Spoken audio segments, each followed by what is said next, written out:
ಆಕಾಶವಾಣಿ ಕಲಬುರಗಿ. ಜೊತೆ ಜೊತೆಯಲಿ ಬಾನುಲಿಯ ಜೊತೆಯಲಿ ಜೊತೆ ಜೊತೆಯಲಿ ಪ್ರಾಯೋಜಿತ ನೇರ ಫೋನ್ ಇನ್ ಸಂವಾದ.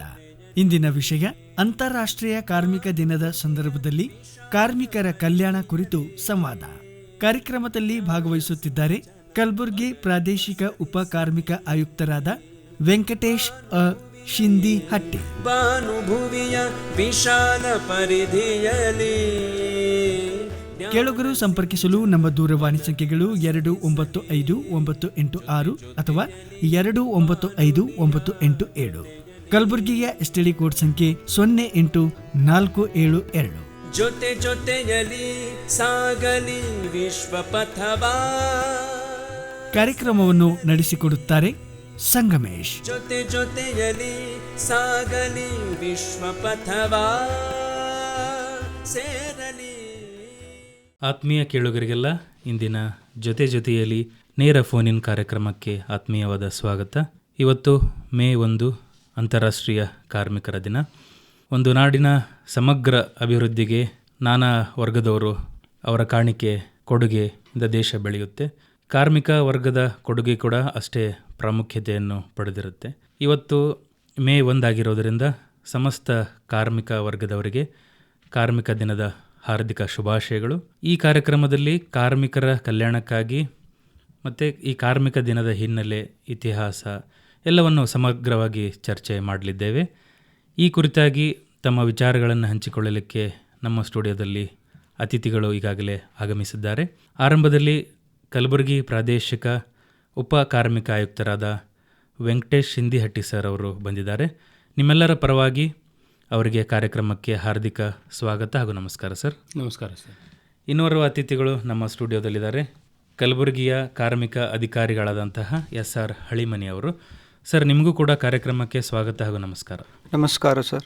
ಸರ್, ಆರಂಭದಲ್ಲಿ ಈ ಕಾರ್ಮಿಕ ದಿನದ ಮಹತ್ವದ ಕುರಿತು ಮತ್ತು ಇತಿಹಾಸದ ಕುರಿತು ನಮ್ಮ ಕೇಳುಗರಿಗೆ ತಿಳಿಸ್ಕೊಡ್ತೀರಾ ಸರ್? ಈ ದಿನ ಅಂತಾರಾಷ್ಟ್ರೀಯ ಕಾರ್ಮಿಕ ದಿನಾಚರಣೆ. ಎಲ್ಲ ಶ್ರಮಿಕ ಬಂಧುಗಳಿಗೆ ಹಾರ್ದಿಕವಾದ ಶುಭಾಶಯಗಳನ್ನ ತಿಳಿಸ್ತೇನೆ. ಈ ಕಾರ್ಮಿಕ ದಿನಾಚರಣೆ ಯಾಕೆ ಮೇ 1ನೇ ತಾರೀಕನೇ ಆಚರಣೆ ಮಾಡ್ತಾರೆ ಅನ್ನೋದಕ್ಕೆ ಒಂದು ಚಾರಿತ್ರಿಕ ಹಿನ್ನೆಲೆ ಇರುವಂಥದ್ದು. 1884ರಲ್ಲಿ ಅಮೇರಿಕನ್ ಫೆಡರೇಷನ್ ಆಫ್ ಲೇಬರ್ ಸಂಘದವರು ಒಂದು ಸಭೆಯನ್ನು ಮಾಡ್ತಾರೆ. ಆ ಒಂದು ಸಭೆಯ ಅಧ್ಯಕ್ಷತೆಯನ್ನು ಶ್ರೀ ಸ್ಯಾಮ್ಯುಯಲ್ ಗಾಂಪರ್ಸ್ ಅನ್ನುವಂಥವರು ವಹಿಸಿಕೊಂಡಿರ್ತಾರೆ. ಸ್ಯಾಮ್ಯುಯಲ್ ಗಾಂಪರ್ಸ್ ಅವರು ಇಂಟರ್ನ್ಯಾಷನಲ್ ಲೇಬರ್ ಆರ್ಗನೈಜೇಷನ್ನ ಫಸ್ಟ್ ಕನ್ವೆನ್ಷನ್ನ ಅಧ್ಯಕ್ಷರಾಗಿದ್ದಂಥವ್ರು. ಆ ಒಂದು ಸಭೆಯಲ್ಲಿ ಒಂದು ಇಂಪಾರ್ಟೆಂಟ್ ಆದಂಥ ರೆಸಲ್ಯೂಷನನ್ನು ಪಾಸ್ ಮಾಡ್ತಾರೆ. ಏನು ರೆಸಲ್ಯೂಷನ್ನು ಅಂತಂದರೆ 8 hours shall constitute labour's legal day ಅಂತ. ಅಂದರೆ ಒಬ್ಬ ಕಾರ್ಮಿಕನ ದಿನನಿತ್ಯದ ಕೆಲಸದ ಅವಧಿ 8 ಗಂಟೆಗಳಾಗಿರಬೇಕಾಗಿರ್ತದೆ ಅನ್ನುವಂಥ ಒಂದು ಸಂದೇಶವನ್ನು ಸಾರಲಿಕ್ಕೆ ಒಂದು ರೆಸಲ್ಯೂಷನನ್ನು ಪಾಸ್ ಮಾಡ್ತಾರೆ. ಅದಕ್ಕಿಂತ ಪೂರ್ವದಲ್ಲಿ ಪರಿಸ್ಥಿತಿ ಯಾವ ರೀತಿ ಇತ್ತು ಅಂತಂದರೆ, ಕಾರ್ಮಿಕರುಗಳು ಸೂರ್ಯೋದಯದಿಂದ ಸೂರ್ಯಾಸ್ತದವರೆಗೆ ಕೆಲಸ ಮಾಡುವಂಥ ಪರಿಸ್ಥಿತಿ ಇತ್ತು. ದಿನಾಲು ಪ್ರತಿಯೊಂದು 12ರಿಂದ 14 ಗಂಟೆಗಳ ಕಾಲ ಕೆಲಸ ಮಾಡುವಂಥದ್ದು, ವಾರ ಪೂರ್ತಿ ಯಾವುದೇ ರಜೆ ಇಲ್ಲದೆ ಕೆಲಸ ಮಾಡುವಂಥದ್ದು, ಯಾವುದೇ ಸುರಕ್ಷತಾ ಕ್ರಮಗಳಿಲ್ಲದೆ ಕೆಲಸ ಮಾಡುವಂಥದ್ದು, ವಿಶ್ರಾಂತಿಗಾಗಿ ಪ್ರತ್ಯೇಕವಾದಂಥ ಕೊಠಡಿಗಳಲ್ಲಿ ಇಲ್ಲದೇ ಇರುವಂಥ ಪರಿಸ್ಥಿತಿಗಳಲ್ಲಿ ಕೆಲಸ ಮಾಡುವಂಥದ್ದು, ಬಾಲಕಾರ್ಮಿಕರನ್ನು ಕೆಲಸಕ್ಕೆ ತೊಡಗಿಕೊಳ್ಳುವಂಥದ್ದು, ಜೀತ ಕಾರ್ಮಿಕತೆಯಲ್ಲಿ ಕಾರ್ಮಿಕರು ಕೆಲಸ ಮಾಡುವಂಥ ಪರಿಸ್ಥಿತಿ ಇತ್ತು. ಅದಾದ ನಂತರ ಜನರಲ್ಲಿ ಒಂದು ಅವೇರ್ನೆಸ್ ಬಂದು 1886 ಮೇ 1ನೇ ತಾರೀಕು ಅಮೇರಿಕಾದಲ್ಲಿ ಹಲವಾರು ಕಡೆಗಳಲ್ಲಿ ಪ್ರತಿಭಟನೆಗಳಾಗ್ತವೆ. ಅದರ ಮೂಲ ಉದ್ದೇಶ ಏನಾಗಿರ್ತದೆ ಅಂತಂದರೆ 8 hours work, 8 hours rest, 8 hours recreation.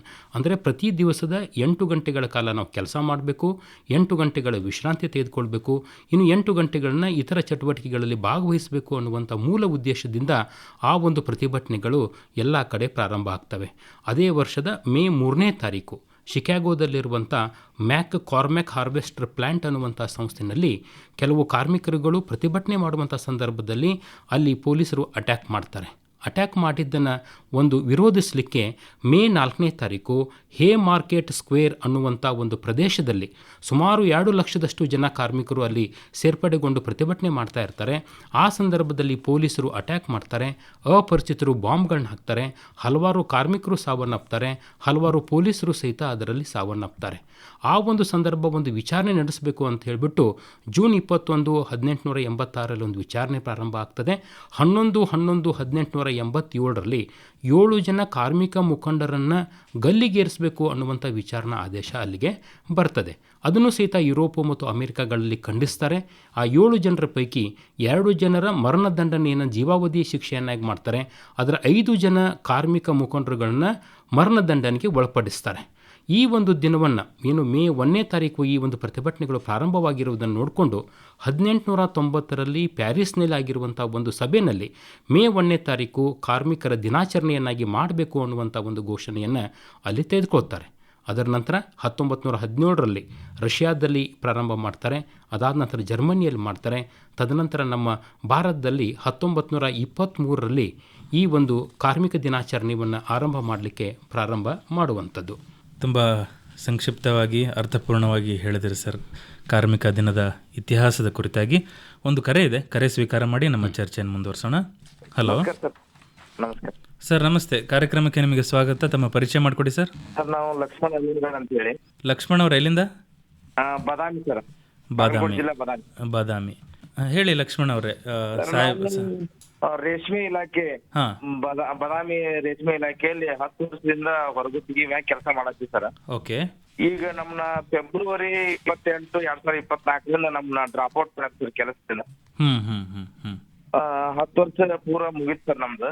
10 ವರ್ಷ ಮುಗಿಸಿದ್ದೀರಿ ನೀವು? ಮುಗಿಸಿದ್ವಿ ಸರ್. ನಮ್ನ ಈಗ ಹೊಳ್ಳೆ ಯಾಕೆ ಡ್ರಾಪ್ ಔಟ್ ಮಾಡ್ತಾರಂತ ನಮ್ಮ ಡೆಪ್ಯೂಟಿ ಡೈರೆಕ್ಟರ್ನ ಕೇಳಿದಾಗ ಜಿಲ್ಲಾ ಪಂಚಾಯತಿ ಒಳಗ ನಮ್ಗೆ ಪರ್ಮಿಷನ್ ಕೊಡ್ತಾ ಇಲ್ಲ, ಹಂಗಾಗಿ ನಾವು ತಗೊಂಡಿಲ್ಲ ಅಂತ ಹೇಳ್ತಾರ ಸರ್.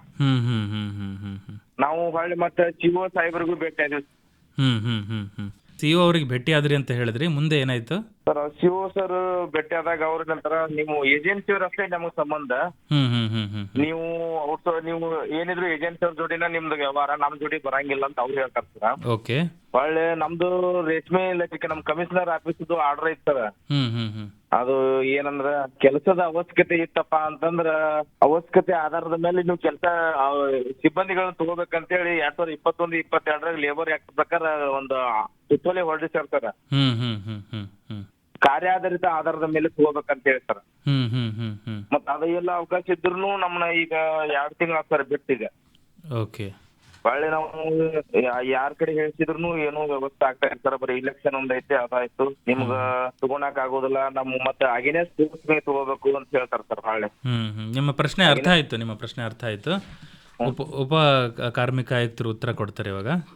ಲಕ್ಷ್ಮಣ್ ಅವರೇ, ತಾವು ರೇಷ್ಮೆ ಇಲಾಖೆಯಲ್ಲಿ ಹೊರಗುತ್ತಿಗೆ ಕೆಲಸಗಾರರಾಗಿ ಕೆಲಸ ಮಾಡ್ತಾ ಇದ್ರಿ, ತಮ್ಮನ್ನು ಕೆಲಸದಿಂದ ತೆಗೆದಿದ್ದಾರೆ ಅನ್ನುವಂಥ ಮಾತನ್ನು ತಾವು ಹೇಳಿದಿರಿ.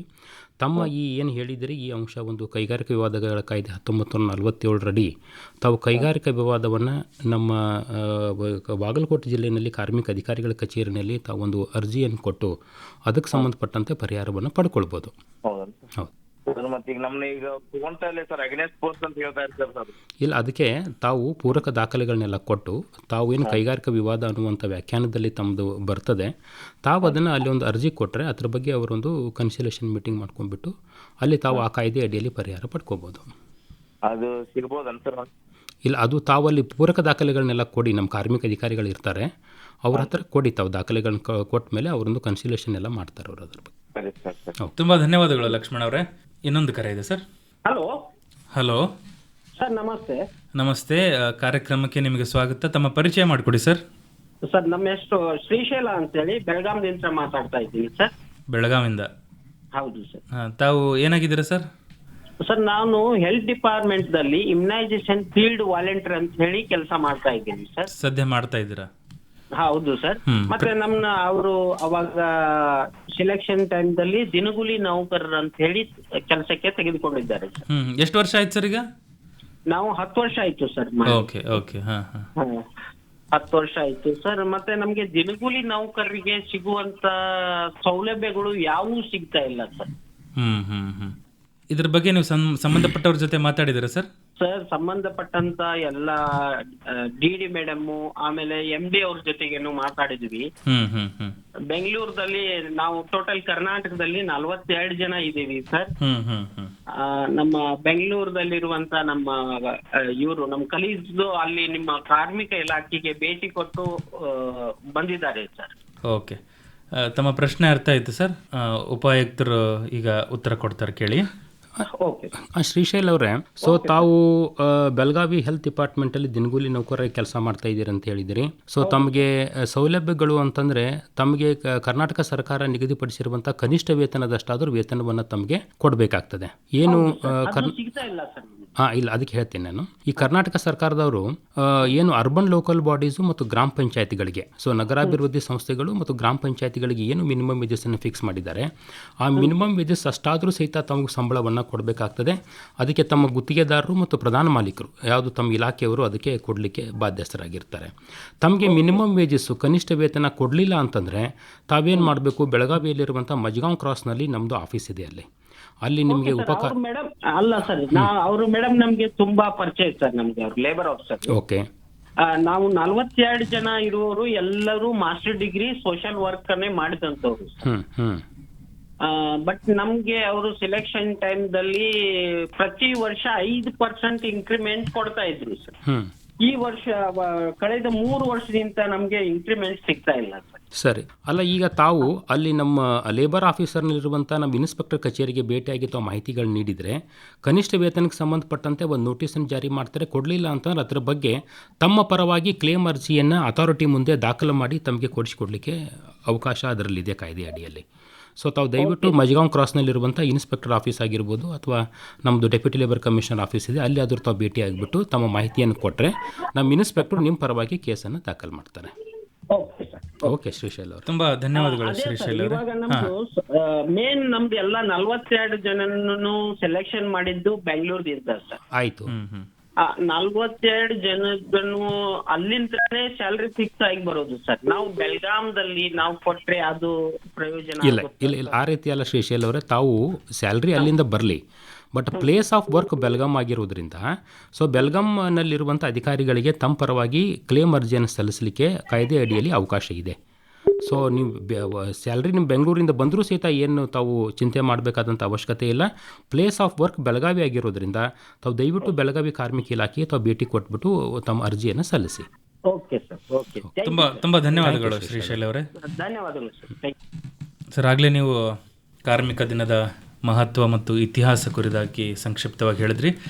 ಈಗ ಈ ವರ್ಷದ ಘೋಷವಾಕ್ಯ ಏನಾದರೂ ಇದೆಯಾ ಸರ್? ಅದು ಯಾವುದಕ್ಕೆ ಒತ್ತನ್ನು ಕೊಟ್ಟಿದ್ದಾರೆ ಈ ವರ್ಷ? ಹಾಂ ಸರ್, ಈ ವರ್ಷದ ಘೋಷವಾಕ್ಯನ ಬಗ್ಗೆನೂ ಹೇಳ್ತೀನಿ ಮತ್ತು ಅದಕ್ಕಿಂತ ಪೂರ್ವದಲ್ಲಿ ಭಾರತದಲ್ಲಿ ಇದು ಭಾರತೀಯ 1923ರಲ್ಲಿ ಪ್ರಾರಂಭವಾಯಿತು. ಶ್ರೀ ಸಿಂಗಾರವೇಲು ಚೆಟ್ಟಿಯಾರ್ ಅನ್ನುವಂಥವರು ಚೆನ್ನೈನಲ್ಲಿ ಪ್ರಾರಂಭ ಮಾಡ್ತಾರೆ.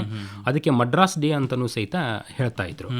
ಸೊ ಇದಕ್ಕೆ ತಾವು ಐತಿಹಾಸಿಕ ಒಂದು ಹಿನ್ನೆಲೆಯನ್ನು ನಾವು ಮತ್ತೆ ನೋಡಿದರೆ ನಾವು 1886 ಅಮೆರಿಕದಲ್ಲಿ ಆಗಿರೋದ್ರ ಬಗ್ಗೆ ನೋಡ್ತೀವಿ. ಆದರೆ 1862ರಲ್ಲಿ ಭಾರತದಲ್ಲಿ ಹೌರಾ ರೈಲ್ವೆ ಸ್ಟೇಷನ್ನಲ್ಲಿರುವಂಥ 1200 ಜನ ಕಾರ್ಮಿಕರು ಸೊ ನಮಗೆ 8 ಗಂಟೆಗಳ ಕಾಲ ಕೆಲಸ ಬೇಕು ಅನ್ನುವಂಥ ನಿಟ್ಟಿನಲ್ಲಿ ಸ್ಟ್ರೈಕನ್ನು ಮಾಡ್ತಾರೆ. ಆ ಸಂದರ್ಭದಲ್ಲಿ ರೈಲ್ವೆ ಇಲಾಖೆಯವರು 1862ರಲ್ಲೇ ಏನು ಐತಿಹಾಸಿಕ ಘಟನೆ ಆಗೋದಕ್ಕಿಂತ ಪೂರ್ವದಲ್ಲಿ ಭಾರತದಲ್ಲಿ ರೈಲ್ವೆ ಇಲಾಖೆಯವರು ನಮ್ಮ ಲೇಬರ್ಸ್ಗಳಿಗೆ 8 ಗಂಟೆಯನ್ನು ಫಿಕ್ಸ್ ಮಾಡಿರುವಂಥದ್ದು ಇದೆ. ಸೊ ಇದು ಒಂದು ಭಾರತಕ್ಕೆ ಸಂಬಂಧಪಟ್ಟಂಥ ಒಂದು ಐತಿಹಾಸಿಕ ಹಿನ್ನೆಲೆ. ಮತ್ತು ಈಗ ನಾವು 1923 ಮತ್ತು 2024 ನೋಡಿದರೆ ಈಗ ಭಾರತಕ್ಕೆ ಸಂಬಂಧಪಟ್ಟಂತೆ 101 ವರ್ಷಗಳ ಈ ಅಂತಾರಾಷ್ಟ್ರೀಯ ಕಾರ್ಮಿಕ ದಿನಾಚರಣೆಯನ್ನು ನಾವು ಆಚರಣೆ ಮಾಡ್ತಾ ಇದ್ದೀವಿ. ಒಂದು ಐತಿಹಾಸಿಕ ಘಟನೆಗೆ ಸಂಬಂಧಪಟ್ಟಂತೆ ಇಡೀ ದೇಶದಲ್ಲಿ ಒಂದು ಸಾರ್ವತ್ರಿಕ ರಜೆಯನ್ನು ಘೋಷಣೆ ಮಾಡಿರುವಂಥದ್ದು ಮೇ ಡೇಗೆ ಮಾತ್ರ. ಇನ್ನು ತಾವು ಈ ವರ್ಷದ ಧ್ಯೇಯ ವಾಕ್ಯದ ಬಗ್ಗೆ ತಾವು ಕೇಳಿದ್ರಿ.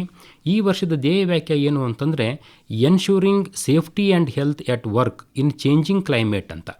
ಬದಲಾಗುತ್ತಿರುವ ಹವಾಮಾನದಲ್ಲಿ ಕೆಲಸದ ಸ್ಥಳದಲ್ಲಿ ಕಾರ್ಮಿಕರುಗಳಿಗೆ ಆರೋಗ್ಯ ಮತ್ತು ಸುರಕ್ಷತೆಯನ್ನು ಖಾತ್ರಿಪಡಿಸುವಂಥದ್ದು ಈ ವರ್ಷದ ಧ್ಯೇಯ ವಾಕ್ಯವಾಗಿರ್ತದೆ. ಹೌದು ಸರ್. ಈಗ ಬೇರೆ ಬೇರೆ ಕಾಯ್ದೆಗಳಿದೆ ಅಂತ ತಾವು ಹೇಳ್ತಾ ಇದ್ರಿ ಸರ್. ಈಗ ಕಾರ್ಮಿಕ ವರ್ಗ ಅಂದರೆ ಮುಖ್ಯವಾಗಿ ಯಾರನ್ನ ನಾವು ಕಾರ್ಮಿಕ ಅಂತ ಕರಿಬೇಕು ಸರ್? ಅಂದರೆ ಕಾರ್ಮಿಕರು ಅಂತ ಐಡೆಂಟಿಫೈ ಮಾಡೋದು ಯಾರನ್ನ ಸರ್? ಯಾವ ವ್ಯಕ್ತಿ ತನ್ನ ದೈಹಿಕ ಶ್ರಮ, ಬೌದ್ಧಿಕ ಶ್ರಮ, ಮಾನಸಿಕ ಶ್ರಮ ಉಪಯೋಗಿಸಿ ತನ್ನ ದುಡಿಮೆಯನ್ನು ಗಳಿಸ್ತಾನೆ ಅಂಥವ್ರು ಎಲ್ಲರೂ ಸಹಿತ ಕಾರ್ಮಿಕ ವರ್ಗದಲ್ಲಿ ಬರುವಂಥದ್ದು.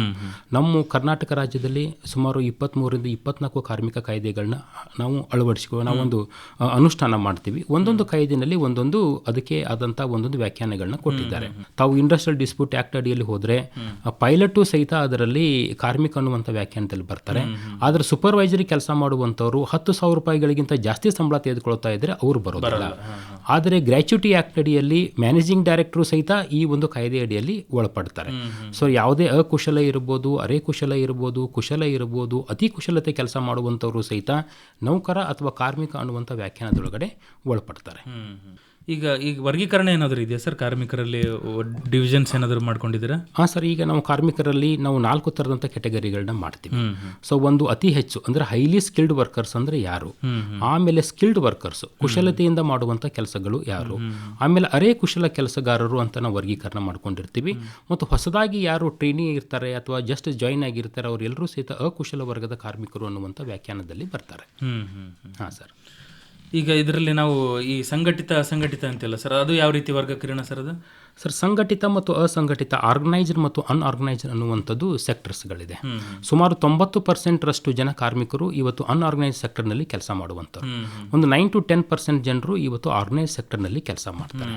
ಆರ್ಗನೈಸ್ಡ್ ಸೆಕ್ಟರ್ ಮತ್ತು ಅನ್ಆರ್ಗನೈಸ್ಡ್ ಸೆಕ್ಟರ್ ಪ್ರಮುಖವಾದಂಥ ಡಿಫ್ರೆನ್ಸ್ ಏನು ಅಂತಂದರೆ, ಸಂಘಟಿತ ಕೆಲಸದಲ್ಲಿ ಮಾಡುವಂಥ ಕಾರ್ಮಿಕರಿಗೆ ಸಾಮಾಜಿಕ ಸುರಕ್ಷತಾ ಭದ್ರತೆ ಯೋಜನೆಗಳು ಅವರಿಗೆ ಜಾರಿಯಾಗ್ತವೆ, ಸಂಘಟಿತದವ್ರಿಗೆ ಆಗ್ತವೆ. ESI ಅಪ್ಲಿಕೇಬಲ್ ಆಗುತ್ತೆ, PF ಅಪ್ಲಿಕೇಬಲ್ ಆಗುತ್ತೆ, ಗ್ರ್ಯಾಚ್ಯುಟಿ, ಬೋನಸ್ಸು, ಮೆಟರ್ನಿಟಿ ಬೆನಿಫಿಟ್ಟು ಎಲ್ಲ ಸೌಲಭ್ಯಗಳನ್ನ ಪಡ್ಕೊಳ್ಳೋಕ್ಕೆ ಅದರಲ್ಲಿ ಅವಕಾಶ ಇದೆ.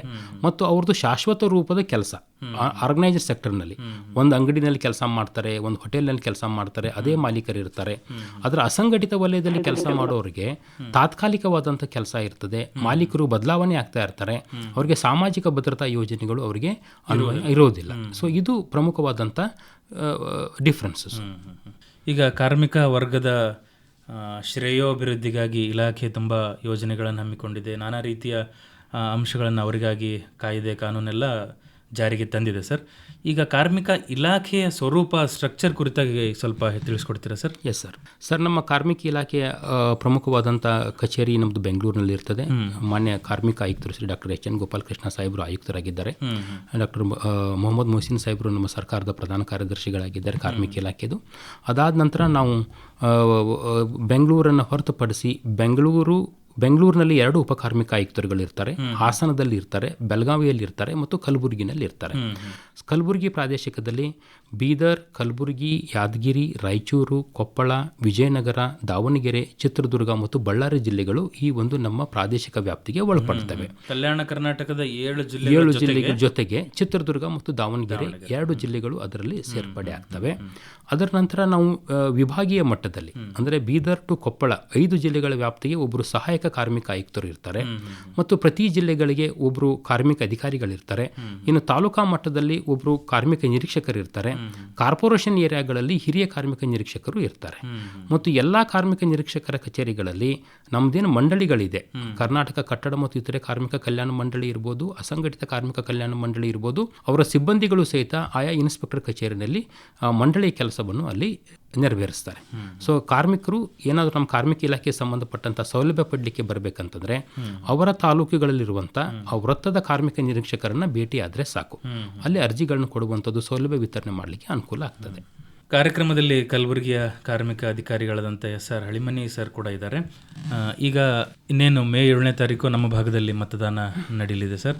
ಲೋಕಸಭಾ ಚುನಾವಣೆಗೆ ಹೆಚ್ಚಿನ ಪ್ರತಿಶತ ಮತದಾನ ಆಗಬೇಕು ಅಂತ ಎಲ್ಲ ಅಧಿಕಾರಿಗಳು ಹಗಲು ಇರಳು ಕಾರ್ಯನಿರ್ವಹಿಸ್ತಾ ಇದ್ದಾರೆ. ಈ ನಿಟ್ಟಿನಲ್ಲಿ ಕಾರ್ಮಿಕರು ಕೂಡ ಒಂದು ಚುನಾವಣೆಯಲ್ಲಿ ಪಾಲ್ಗೊಳ್ಳೋದು ತುಂಬ ಮುಖ್ಯ ಆಗುತ್ತೆ. ಹೀಗಾಗಿ ಈ ಕಾರ್ಮಿಕರು ಚುನಾವಣೆಯಲ್ಲಿ ಪಾಲ್ಗೊಂಡು ಸಕ್ರಿಯರಾಗಿ ಮತದಾನ ಮಾಡಲಿಕ್ಕೆ ಯಾವ ರೀತಿ ಎಲ್ಲ ನೀವು ಜಾಗೃತಿ ಕಾರ್ಯಕ್ರಮಗಳನ್ನ ಮಾಡಿದ್ದೀರಾ ಸರ್? ಸ್ವಲ್ಪ ಹೇಳ್ಕೊಡ್ತೀರಾ? ಮಾನ್ಯ ಕಾರ್ಮಿಕ ಆಯುಕ್ತರವರು ದಿನಾಂಕ 25/3/2024 ಸುತ್ತೋಲೆಯನ್ನು ಹೊರಡಿಸಿದ್ದಾರೆ. ಸೊ ಅದು ನಮ್ಮ ಕರ್ನಾಟಕ ರಾಜ್ಯದಲ್ಲಿ 2 ಹಂತದಲ್ಲಿ ಮತದಾನ ನಡೀತಾ ಇದೆ. ಈಗಾಗಲೇ ಮೊದಲನೇ ಹಂತದ ಮತದಾನ ಮುಗಿದಿದೆ. 26/4/2024 ಶುಕ್ರವಾರದಂದು ಮೊದಲನೇ ಹಂತದ ಮತದಾನ ಯಶಸ್ವಿಯಾಗಿ ಮುಗಿದಿರುತ್ತದೆ. ನಮ್ಮ ಈ ಕಲಬುರಗಿ ಜಿಲ್ಲೆಯಲ್ಲಿ 2ನೇ ಹಂತದ ಮತದಾನ 7/5/2024 ಮಂಗಳವಾರದಂದು 2ನೇ ಹಂತದಾನವನ್ನು ನಡೀತಾ ಇದೆ.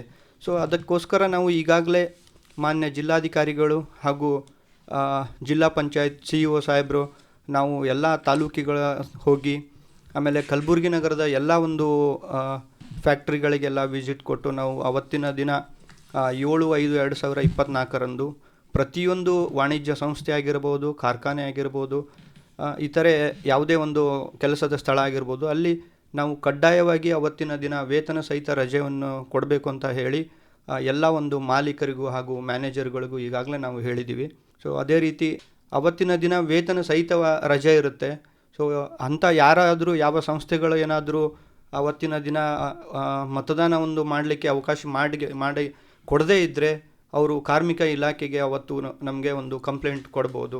ನಾವು ಸೂಕ್ತವಾದ ಒಂದು ಕ್ರಮ. ಅಂದರೆ ಯಾವ ರೀತಿ ದೂರನ್ನು ಕೊಡಬೇಕು ಸರ್? ಕೆಲವೊಂದು ಆ್ಯಪ್ಗಳು ಬಂದಿದೆ, ಆ ಆ್ಯಪ್ಗಳ ಮುಖಾಂತರ ಕೊಡಬೇಕಾ ಅಥವಾ ನೇರವಾಗಿ ಅವರೇ ಬಂದು ಕೊಡಬೇಕಾ? ನೇರವಾಗಿ, ಅಥವಾ ಈಗ ಕಾರ್ಮಿಕ ಇಲಾಖೆದು ಒಂದು ನಮ್ಮ ಹೆಲ್ಪ್ಲೈನ್ ಕೂಡ ಇದೆ ನಮ್ಮ ಮಂಡಳಿಯಲ್ಲಿ. ಇದೇ ಸಂದರ್ಭದಲ್ಲಿ ಹೆಲ್ಪ್ಲೈನ್ ಸಂಖ್ಯೆಯನ್ನು ಹೇಳಿಬಿಡಿ ಸರ್. 155214 ಇದು ನಮ್ಮ ಕಾರ್ಮಿಕ ಇಲಾಖೆಯ ಒಂದು ಸಹಾಯವಾಣಿ ಆಗಿರುತ್ತದೆ. ಇನ್ನೊಂದು ಸರ್ತಿ ಕನ್ನಡದಲ್ಲಿ ನಿಧಾನವಾಗಿ ಹೇಳಿ ಸರ್. 155-214 ಇದು ನಮ್ಮ ಕಾರ್ಮಿಕ ಇಲಾಖೆಯ ಸಹಾಯವಾಣಿ ಸಂಖ್ಯೆಯಾಗಿರುತ್ತದೆ. ಮತದಾನ ದಿನದಂದು ಯಾವುದಾದರೂ ಕಂಪನಿಗಳಲ್ಲಿ ಮತದಾನ ಮಾಡಲಿಕ್ಕೆ ಅವಕಾಶ ಮಾಡಿಕೊಡೋದೇ ಇದ್ದಾಗ ತಾವುಗಳು ಇದಕ್ಕೆ ಒಂದು ಕಂಪ್ಲೇಂಟ್ ರೈಸ್ ಮಾಡಿ ನಿರ್ದಿಷ್ಟವಾದ ಒಂದು ಸ್ಥಳವನ್ನು ಹೇಳಿದರೆ ನಾವು ಖಂಡಿತವಾಗಿ ನಮ್ಮ ಇನ್ಸ್ಪೆಕ್ಟರ್ ಆಗಲಿ ನಾವು ಆಗಲಿ ಖುದ್ದಾಗಿ ಹೋಗಿ ಅವತ್ತಿನ ದಿನ ತಮಗೆಲ್ಲರಿಗೂ ಕೂಡ ಮತದಾನ ಮಾಡಲಿಕ್ಕೆ ನಾವು ಒಂದು ಅವಕಾಶ ಮಾಡಿಕೊಡ್ತೀವಿ. ತುಂಬ ಸರಿಯಾಗಿ ಹೇಳಿದ್ರಿ ಸರ್. ಈಗ ಮತ್ತೆ ಕಾರ್ಮಿಕರು ಮತ್ತು ಕಾನೂನು ಕಾಯ್ದೆಗಳ ಬಗ್ಗೆ ಚರ್ಚೆ ಮುಂದುವರಿಸೋದಾದರೆ, ಈ ಕಾರ್ಮಿಕಕ್ಕೆ ಸಂಬಂಧಪಟ್ಟ ಹಾಗೆ ತುಂಬ ಕಾನೂನುಗಳು ಕಾಯ್ದೆಗಳಿದೆ ಅಂತ ತಾವು ಹೇಳ್ತಾ ಇದ್ರಿ ಸರ್. ಯಾವೆಲ್ಲ ಪ್ರಮುಖವಾದ ಕಾನೂನುಗಳು ಕಾಯ್ದೆಗಳಿದೆ ಅಂತ ಸ್ವಲ್ಪ ಮಾಹಿತಿ ಹಂಚ್ಕೊತೀರಾ? ಅದಕ್ಕಿಂತ ಮುಂಚೆ ಒಂದು ಕರೆ ತೊಗೊಂಡ್ಬಿಡೋಣ ಸರ್. ಕರೆ ಬಂದಿದೆ. ಹಲೋ, ನಮಸ್ಕಾರ ನಮಸ್ಕಾರ ಸರ್. ನಮಸ್ತೆ, ಕಾರ್ಯಕ್ರಮಕ್ಕೆ ನಿಮಗೆ ಸ್ವಾಗತ. ನಮಸ್ಕಾರ, ತಮಗೂ ಮತ್ತೆ ಆಫೀಸರಿಗೂ ಕೂಡ ನಮಸ್ಕಾರ. ತಮ್ಮ ಪರಿಚಯ ಮಾಡಿಕೊಡಿ ಸರ್. ಹೇಳ್ರಿ, ಪ್ರಶ್ನೆ ಏನಿದೆ ನಿಮ್ದು? ಯಾದಗಿರಿ ಜಿಲ್ಲೆ ಸುರಪುರದಿಂದ ರಾಘವೇಂದ್ರ ಬಕ್ರಿ ಅಂತ. ಹೇಳಿ ಸರ್. ಉಪಾಯುಕ್ತರು ಮತ್ತೆ ಕಾರ್ಮಿಕ ಅಧಿಕಾರಿಗಳಿದ್ದಾರೆ ನಮ್ಮ ಸ್ಟುಡಿಯೋದಲ್ಲಿ. ಈಗ ಕಾರ್ಮಿಕ ಇಲಾಖೆಯಿಂದ ಕಾರ್ಮಿಕ ಮಕ್ಕಳಿಗೆ ವಿದ್ಯಾರ್ಥಿ ವೇತನ ಕ್ಲಾಸಿಗೆ ಸಿಗ್ಬೋದಂತ ಡೀಟೇಲ್ ಆಗಿ ಹೇಳ್ಬೋದು. ಅಲ್ಲ, ಈಗ ರಾಘವೇಂದ್ರ ಬಕ್ರಿ ಅವರೇ, ತಾವು ಎಲ್ಲಿ ಕೆಲಸ ಮಾಡ್ತಾ ಇದ್ರಿ? ತಾವೇನಾದ್ರು ಫ್ಯಾಕ್ಟ್ರಿಗಳಲ್ಲಿ ಕೆಲಸ ಮಾಡ್ತಾ ಇದ್ರಿ ಅಥವಾ ಬೇರೆ ಯಾವ್ದಾದ್ರು ಕೆಲಸ ಮಾಡ್ತಾ ಇದ್ರಿ? ಇಲ್ಲ, ಪತ್ರಿಕಾ ವರದಿಗಾರ ಸರ್. ಹೌದಾ? ಅಂದ್ರೆ ಏನಾಗಿದೆ ಸರ್, ಕಟ್ಟಡ ಮತ್ತು ಕಾರ್ಮಿಕ ಕಲ್ಯಾಣ ಮಂಡಳಿಗೆ ಸಂಬಂಧಪಟ್ಟಂತ ನಾವು ಶಿಷ್ಯ ವೇತನವನ್ನು ಕೊಡುವಂಥದ್ದು ಇದೆ. ಮತ್ತು ಫ್ಯಾಕ್ಟ್ರಿಗಳಲ್ಲಿ ಏನಾದರೂ ತಾವು ಕೆಲಸ ಮಾಡ್ತಾ ಇದ್ದರೆ ಕರ್ನಾಟಕ ಕಾರ್ಮಿಕ ಕಲ್ಯಾಣ ಮಂಡಳಿಯಲ್ಲೂ ಸಹಿತ ಮಕ್ಕಳಿಗೆ ಶೈಕ್ಷಣಿಕ ಪ್ರೋತ್ಸಾಹಧನವನ್ನು ಕೊಡಲಿಕ್ಕೆ ಅದರಲ್ಲಿ ಅವಕಾಶ ಇರುವಂಥದ್ದು. ಸೊ ಕಟ್ಟಡ ಕಾರ್ಮಿಕರು ಮಕ್ಕಳು ನಮ್ಮಲ್ಲಿ ನೋಂದಣಿಯಾಗಿದ್ದರೆ ಅವ್ರಿಗೆ 1ನೇ ತರಗತಿಯಿಂದ 5ನೇ ತರಗತಿಯವರೆಗೆ 1100 ರೂಪಾಯಿನ ಶಿಷ್ಯ ವೇತನವನ್ನು ಕೊಡ್ತಾರೆ. 6ನೇ ತರಗತಿಯಿಂದ 7ನೇ ತರಗತಿಯವರೆಗೆ 1250, 8ನೇ ತರಗತಿಯಲ್ಲಿ ಓದ್ತಾ ಇದ್ದರೆ 1350, 9 ಮತ್ತು 10ನೇ ತರಗತಿಯಲ್ಲಿ ಓದ್ತಾ ಇದ್ದರೆ 3000 ರೂಪಾಯಿ, PUC ಓದ್ತಾ ಇದ್ದರೆ 4600, ಡಿಗ್ರಿ ಓದ್ತಾ ಇದ್ದರೆ 6000 ರೂಪಾಯಿ, ಇಂಜಿನಿಯರಿಂಗ್ ಮಾಡ್ತಾ ಇದ್ದರೆ 10,000 ಮತ್ತು PGಗಳನ್ನ ಮಾಡ್ತಾ ಇದ್ದರೂ ಸಹಿತ 10,000 ರೂಪಾಯಿಗಳು, MD ಮೆಡಿಕಲ್ ಎಲ್ಲ ಮಾಡ್ತಾ ಇದ್ದರೆ 12,000 ರೂಪಾಯಿ, PhD ಮಾಡ್ತಾ ಇದ್ದರೆ ಅವರಿಗೆ 11,000 ರೂಪಾಯಿಗಳನ್ನು ಕರ್ನಾಟಕ ಕಟ್ಟಡ ಮತ್ತು ಇತರೆ ನಿರ್ಮಾಣ ಕಾರ್ಮಿಕರ ಕಲ್ಯಾಣ ಮಂಡಳಿ ವತಿಯಿಂದ ನಾವು ಅವರಿಗೆ ಒಂದು ಸ್ಕಾಲರ್ಶಿಪ್ಪನ್ನು ಕೊಡುವಂಥದ್ದು ಇದೆ. ಇನ್ನು ಫ್ಯಾಕ್ಟ್ರಿಗಳಲ್ಲಿ ಕೆಲಸ ಮಾಡುವಂಥ ಕಾರ್ಮಿಕರು ಅವರಿಗೆ ಅರ್ಜಿಯನ್ನು ಹಾಕೊಂಡ್ರೆ ನಾವು ಕರ್ನಾಟಕ ಕಾರ್ಮಿಕ ಕಲ್ಯಾಣ ಮಂಡಳಿ ಬೆಂಗಳೂರು ಅಂತ ಇದೆ, ಅಲ್ಲಿಂದ ನಾವು ಅವರಿಗೆ 8ರಿಂದ 10ನೇ ತರಗತಿಯವರೆಗೆ ಓದ್ತಾ ಇದ್ದರೆ 3,000 ರೂಪಾಯಿ, PUC ಡಿಪ್ಲೊಮಾ ITI ಓದ್ತಾ ಇದ್ದರೆ 4,000 ರೂಪಾಯಿ, ಡಿಗ್ರಿ ಓದ್ತಾ ಇದ್ದರೆ 5,000 ರೂಪಾಯಿ, ಸ್ನಾತಕೋತ್ತರ ಪದವಿಗಳನ್ನ ಓದ್ತಾ ಇದ್ದರೆ 6,000 ರೂಪಾಯಿ, ಇಂಜಿನಿಯರಿಂಗ್ ವೈದ್ಯಕೀಯ ಓದ್ತಾ ಇದ್ದರೆ 10,000 ರೂಪಾಯಿಗಳ ಪ್ರೋತ್ಸಾಹಧನವನ್ನು ನೀಡಲಿಕ್ಕೆ ನಮ್ಮ ಕಾರ್ಮಿಕ ಕಲ್ಯಾಣ ಮಂಡಳಿಯಿಂದ ಅವಕಾಶ ಇದೆ. ಇನ್ನೊಂದು ಸರಿ, ಈಗ ಫ್ಯಾಕ್ಟ್ರಿಯಲ್ಲಿ ವರ್ಕ್ ಮಾಡಿ 10 ವರ್ಷಕ್ಕೆ ರಿಟೈರ್ಮೆಂಟ್ ಬೆನಿಫಿಟ್ ಇದೆಯಾ ಸರ್? ಅಲ್ಲ, ಈಗ ನೋಡಿ, ತಾವು ಫ್ಯಾಕ್ಟ್ರಿಗಳಲ್ಲಿ ಕೆಲಸ ಮಾಡ್ತಾ ಇದ್ದರೆ ರಿಟೈರ್ಮೆಂಟಲ್ ಬೆನಿಫಿಟ್ಸ್ ಅಂತಂದರೆ ಈಗ 50ಕ್ಕಿಂತ ಜಾಸ್ತಿ ಸಂಸ್ಥೆಯಲ್ಲಿ ಕೆಲಸ ಮಾಡುವಂಥ ಕಾರ್ಮಿಕರಿದ್ದರೆ ಅವರಿಗೆ ಒಂದು ಸ್ಟ್ಯಾಂಡಿಂಗ್ ಆರ್ಡರ್ ಆ್ಯಕ್ಟ್ ಅಂತ ಅಪ್ಲಿಕೇಬಲ್ ಆಗುತ್ತೆ. ಸ್ಥಾಯಿ ಆದೇಶಗಳ ಕಾಯ್ದೆ ಅಂತಿರುತ್ತೆ. ಅದು ಕೈಗಾರಿಕಾ ಉದ್ಯೋಗಗಳ ಸ್ಥಾಯಿ ಆದೇಶ ಕಾಯ್ದೆ, ಸ್ಟ್ಯಾಂಡಿಂಗ್ ಆರ್ಡರ್ ಆ್ಯಕ್ಟ್ ಅಂತ. ಅದರಲ್ಲಿ ಒಂದು ಕ್ಲಾಸು ರಿಟೈರ್ಮೆಂಟಿಗೆ ಸಂಬಂಧಪಟ್ಟಂಗೆ ಬರುತ್ತೆ. ಈಗ ಕರ್ನಾಟಕ ಸರ್ಕಾರ 50 ಇಲ್ಲ ಸರ್, ಈಗ ಅದೇನು ಮಾಡಿದ್ದಾರೆ, ಕರ್ನಾಟಕ ನಮ್ಮ ಸರ್ಕಾರ ಮಾದರಿ ಸ್ಥಾಯಿ ಆದೇಶಗಳಲ್ಲಿ ಅದನ್ನು 60 ವರ್ಷಕ್ಕೆ, ಮೊದಲು 58 ಅಂತಿತ್ತು, ಈಗ 60 ವರ್ಷಕ್ಕೆ ಅದನ್ನು ಪರಿಷ್ಕರಣೆ ಮಾಡಿದ್ದಾರೆ. ಮತ್ತು ಆ ಸಂಬಂಧಪಟ್ಟಂತೆ ಸಂಸ್ಥೆಗಳು ಸಹಿತ ಅದನ್ನು ಸ್ಥಾಯಿ ಆದೇಶ ಪಡೆದ ಮೇಲೆ 60 ವರ್ಷಗಳ ನಂತರ ಅವ್ರನ್ನ ಕೆಲಸದಿಂದ ವಯೋನಿವೃತ್ತಿಗೊಳಿಸಲಿಕ್ಕೆ ಅವಕಾಶ ಇರ್ತದೆ. ತಾವಿಗೆ ಬೆನಿಫಿಟ್ಸು ಅಂತಂದರೆ ತಮಗೆ ಗ್ರ್ಯಾಚ್ಯುಟಿ ಬರುವಂಥದ್ದು, ಉಪದಾನ 5 ವರ್ಷಗಳ ಸೇವೆ ಸಲ್ಲಿಸಿದ ನಂತರ 1 ವರ್ಷದ ಅವಧಿಗೆ 15 ದಿನಗಳ ಲೆಕ್ಕಾಚಾರದಂತೆ ತಮಗೆ ಉಪದಾನವನ್ನು ಗ್ರ್ಯಾಚ್ಯುಟಿಯನ್ನು ಕೊಡಬೇಕಾಗ್ತದೆ. ಮತ್ತು PF ಇಲಾಖೆನೂ ಬರುತ್ತೆ ಮ್ಯಾನೇಜ್ಮೆಂಟ್ ಮುಖಾಂತರ? ಅಲ್ಲ, PF ಮತ್ತು ESI ಸಹಿತ ಅನ್ವಯ ಆಗ್ತದೆ ತಮಗೆ. ಫ್ಯಾಕ್ಟ್ರಿಗಳಲ್ಲಿ ಕೆಲಸ ಮಾಡೋರಿಗೆ PF ಮತ್ತು ESI ಕೇಂದ್ರ ಕಾರ್ಮಿಕ ಮಂತ್ರಾಲಯದ ಅಂಗಸಂಸ್ಥೆಗಳಾಗಿರೋದ್ರಿಂದ ಕಾರ್ಮಿಕ ಮಂತ್ರಾಲಯದ ಅಧಿಕಾರಿಗಳು ಅವುಗಳನ್ನು ಅನುಷ್ಠಾನಗೊಳಿಸ್ತಾರೆ. ಅದು 10D ತುಂಬಿದ್ರೆ 50 ವಯಸ್ಸಾದ್ಮೇಲೆ ರಿಟೈರ್ಮೆಂಟ್? ಹೌದು, ಅದಕ್ಕೆ ತಾವು ಸ್ವಲ್ಪ PF ಡಿಪಾರ್ಟ್ಮೆಂಟ್ ಅಧಿಕಾರಿಗಳನ್ನ ತಾವು ಅದಕ್ಕೆ ಸಂಪರ್ಕಿಸಬೇಕು. ತುಂಬ ಧನ್ಯವಾದಗಳು ಬಕ್ರಿ ಸರ್ ಕರೆ ಮಾಡಿದ್ದಕ್ಕೆ. ಕಾರ್ಯಕ್ರಮ ಕೇಳ್ತಾ ಇರಿ. ಇನ್ನೊಂದು ಕರೆ ಇದೆ ಸರ್. ಹಲೋ ಸರ್, ನಮಸ್ಕಾರ. ನಮಸ್ತೆ, ಹೇಳ್ರಿ, ಎಲ್ಲಿಂದ ಮಾತಾಡ್ತೀರಿ? ತಮ್ಮ ಪರಿಚಯ ಮಾಡಿಕೊಡ್ರಿ. ಸರ್, ನನ್ನ ಹೆಸರು ಸುರೇಶ್ ಖೂನಿ ಅಂತ ಹೇಳ್ರಿ. ಸುರೇಶ? ಹಾಂ, ಸುರೇಶ್ ಖೂನಿ ಸರ್. ಹಾಂ, ಎಲ್ಲಿಂದ ಸರ್? ಸರ್, ನಾನು ಕಮಲಾಪುರ ತಾಲೂಕು ಗೋಟಿಕೆ ಗ್ರಾಮ ಸರ್. ಹಾಂ, ಪ್ರಶ್ನೆ ಕೇಳಿ. ಉಪಾಯುಕ್ತರಿದ್ದಾರೆ, ಕೇಳಿ ಸುರೇಶ್ ಅವರೇ. ಅಧಿಕಾರಿದ್ದಾರೆ. ಸುರೇಶ್ ಅವರು ಹೇಳಿ. ಹಾಂ ಸರ್, ಅದೇ ಸರ್, ಈಗ ನಾವು ಹ್ಯಾಂಡಿಕ್ಯಾಪ್ಟ್ ಇದ್ದೀವಿ ಸರ್. ಈಗ ಓಕೆ, ನಮಗೆ ಲೇಬರ್ ಕಾರ್ಡ್ ಕೊಡ್ಬೋದಾ ಸರ್? ಅಲ್ಲ, ಲೇಬರ್ ಕಾರ್ಡು ಓನ್ಲಿ ಕಾರ್ಮಿಕರಾಗಿದ್ದರೆ ಮಾತ್ರ, ತಾವು ಕಟ್ಟಡ ಕಾರ್ಮಿಕರಾಗಿದ್ದರೆ ಮಾತ್ರ ನಮ್ಮ ಕಟ್ಟಡ ಕಾರ್ಮಿಕ ಕಲ್ಯಾಣ ಮಂಡಳಿಯಿಂದ ತಮಗೆ ಕಾರ್ಡನ್ನು ಕೊಡ್ತೀವಿ.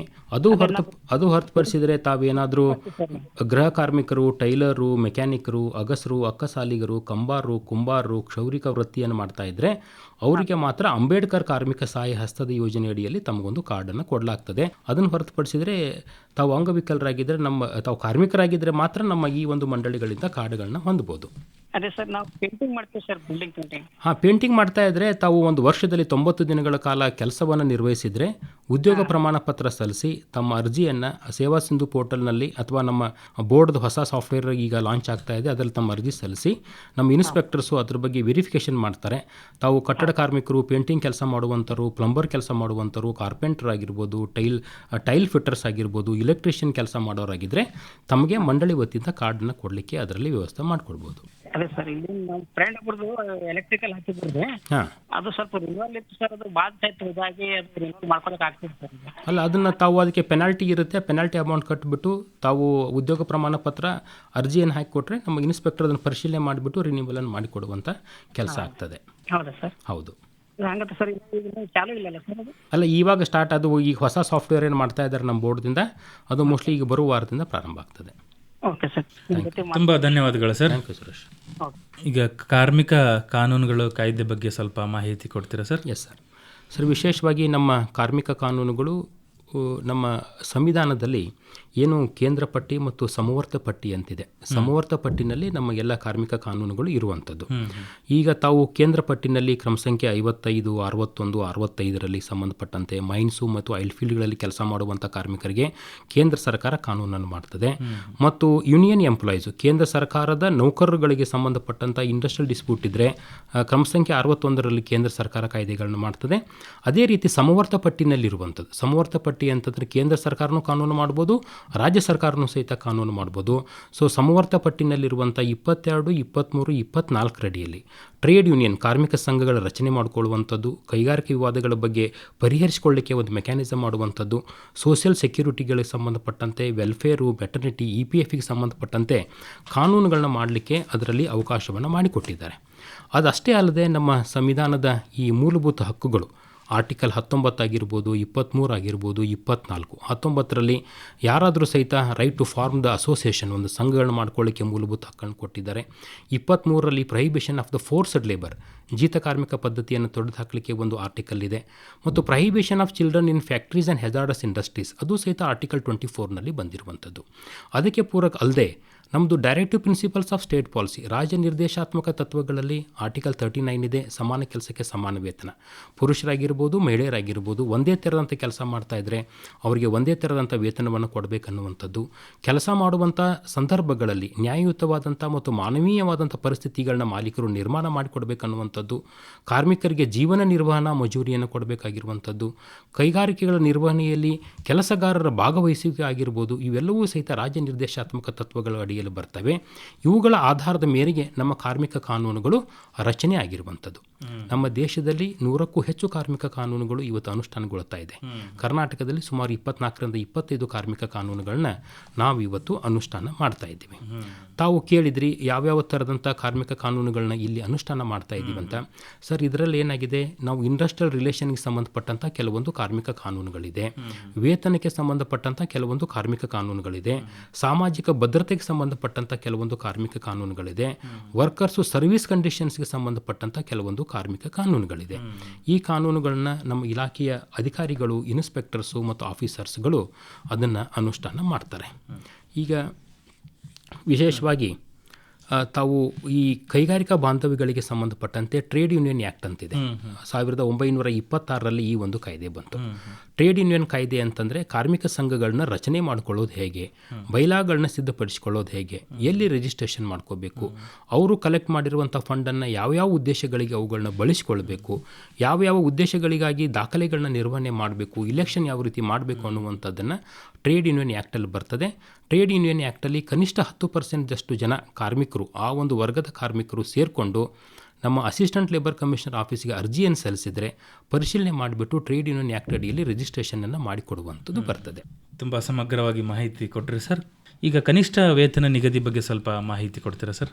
ಸರ್, 1948ರಲ್ಲಿ ಕನಿಷ್ಠ ವೇತನ ಕಾಯ್ದೆಗೆ ಸಂಬಂಧಪಟ್ಟಂಥ ಕಾಯ್ದೆಯನ್ನು ಜಾರಿಗೆ ಬಂದಿದೆ. ಕನಿಷ್ಠ ವೇತನ ಅಂತಂದರೆ ಒಂದು ಸುಮಾರು 83 ವರ್ಗದ ಅನುಸೂಚಿತ ಉದ್ಯೋಗಗಳಿಗೆ ಕರ್ನಾಟಕ ಸರ್ಕಾರ ಕನಿಷ್ಠ ವೇತನವನ್ನು ನಿಗದಿ ಮಾಡಿದೆ. ಅಂಗಡಿ ಮತ್ತು ವಾಣಿಜ್ಯ ಸಂಸ್ಥೆಗಳಲ್ಲಿ ಕೆಲಸ ಮಾಡುವಂಥವ್ರು, ಇಂಜಿನಿಯರಿಂಗ್ ಇಂಡಸ್ಟ್ರಿಗಳಲ್ಲಿ ಕೆಲಸ ಮಾಡುವಂಥವ್ರು, ಸೆಕ್ಯೂರಿಟಿಗಳಲ್ಲಿ ಕೆಲಸ ಮಾಡುವಂಥವ್ರು, ಅಥವಾ ಅರ್ಬನ್ ಲೋಕಲ್ ಬಾಡೀಸ್ಗಳಲ್ಲಿ ಕೆಲಸ ಮಾಡುವಂಥವ್ರು, ಹಾಸ್ಪಿಟಲ್ಗಳಲ್ಲಿ ಕೆಲಸ ಮಾಡುವಂಥವ್ರು, ಹೀಗೆ ಸುಮಾರು 83 ಅನುಸೂಚಿತ ಉದ್ಯೋಗಗಳಿಗೆ ಕರ್ನಾಟಕ ಸರ್ಕಾರ ಕನಿಷ್ಠ ವೇತನವನ್ನು ನಿಗದಿ ಮಾಡಿದೆ. ಈ ಕನಿಷ್ಠ ವೇತನ ನಿಗದಿ ಯಾವ ರೀತಿ ಇರ್ತದೆ ಅಂತಂದರೆ, ಒಂದು ವೇತನ, ಮೂಲ ವೇತನ ಮತ್ತು ವ್ಯತ್ಯಸ್ತ ತುಟ್ಟಿ ಭತ್ಯೆ ಇವೆರಡನ್ನು ಸೇರಿಸಿರುವಂಥ ಕನಿಷ್ಠ ವೇತನ ಇರ್ತದೆ. ಪ್ರತಿಯೊಂದು ಅನುಸೂಚಿತ ಉದ್ಯೋಗಕ್ಕೆ 5 ರಿಂದ 6 ವರ್ಷಗಳಿಗೊಮ್ಮೆ ಮೂಲ ವೇತನವನ್ನು ಪರಿಷ್ಕರಣೆ ಮಾಡ್ತಾರೆ. ಅದಾದ ನಂತರ ಕನ್ಸ್ಯೂಮರ್ ಪ್ರೈಸ್ ಇಂಡೆಕ್ಸ್, ಏನು ಗ್ರಾಹಕ ಸೂಚ್ಯಾಂಕ ಬೆಲೆ ಪ್ರತಿ ವರ್ಷ ಏರಿಕೆ ಆಗುತ್ತೆ, ಅದಕ್ಕೆ ಅನುಗುಣವಾಗಿ ವೇರಿಯೇಬಲ್ ಡಿಯರೆನ್ಸ್ ಅಲೌನ್ಸ್ ಅನ್ನು ಸಹಿತ ಅನೌನ್ಸ್ ಮಾಡ್ತಾರೆ. ಸೊ ಈಗ ತಾವು ಒಂದೊಂದು ಇದರಲ್ಲಿ ನೋಡೋದಾದರೆ, ಫಾರ್ ಎಕ್ಸಾಂಪಲ್ ಈಗ ಒಂದೊಂದು ಅನುಸೂಚಿತ ಉದ್ಯೋಗದಲ್ಲಿ ನಾವು 4 ವಲಯಗಳನ್ನ ಮಾಡಿದ್ದೀವಿ.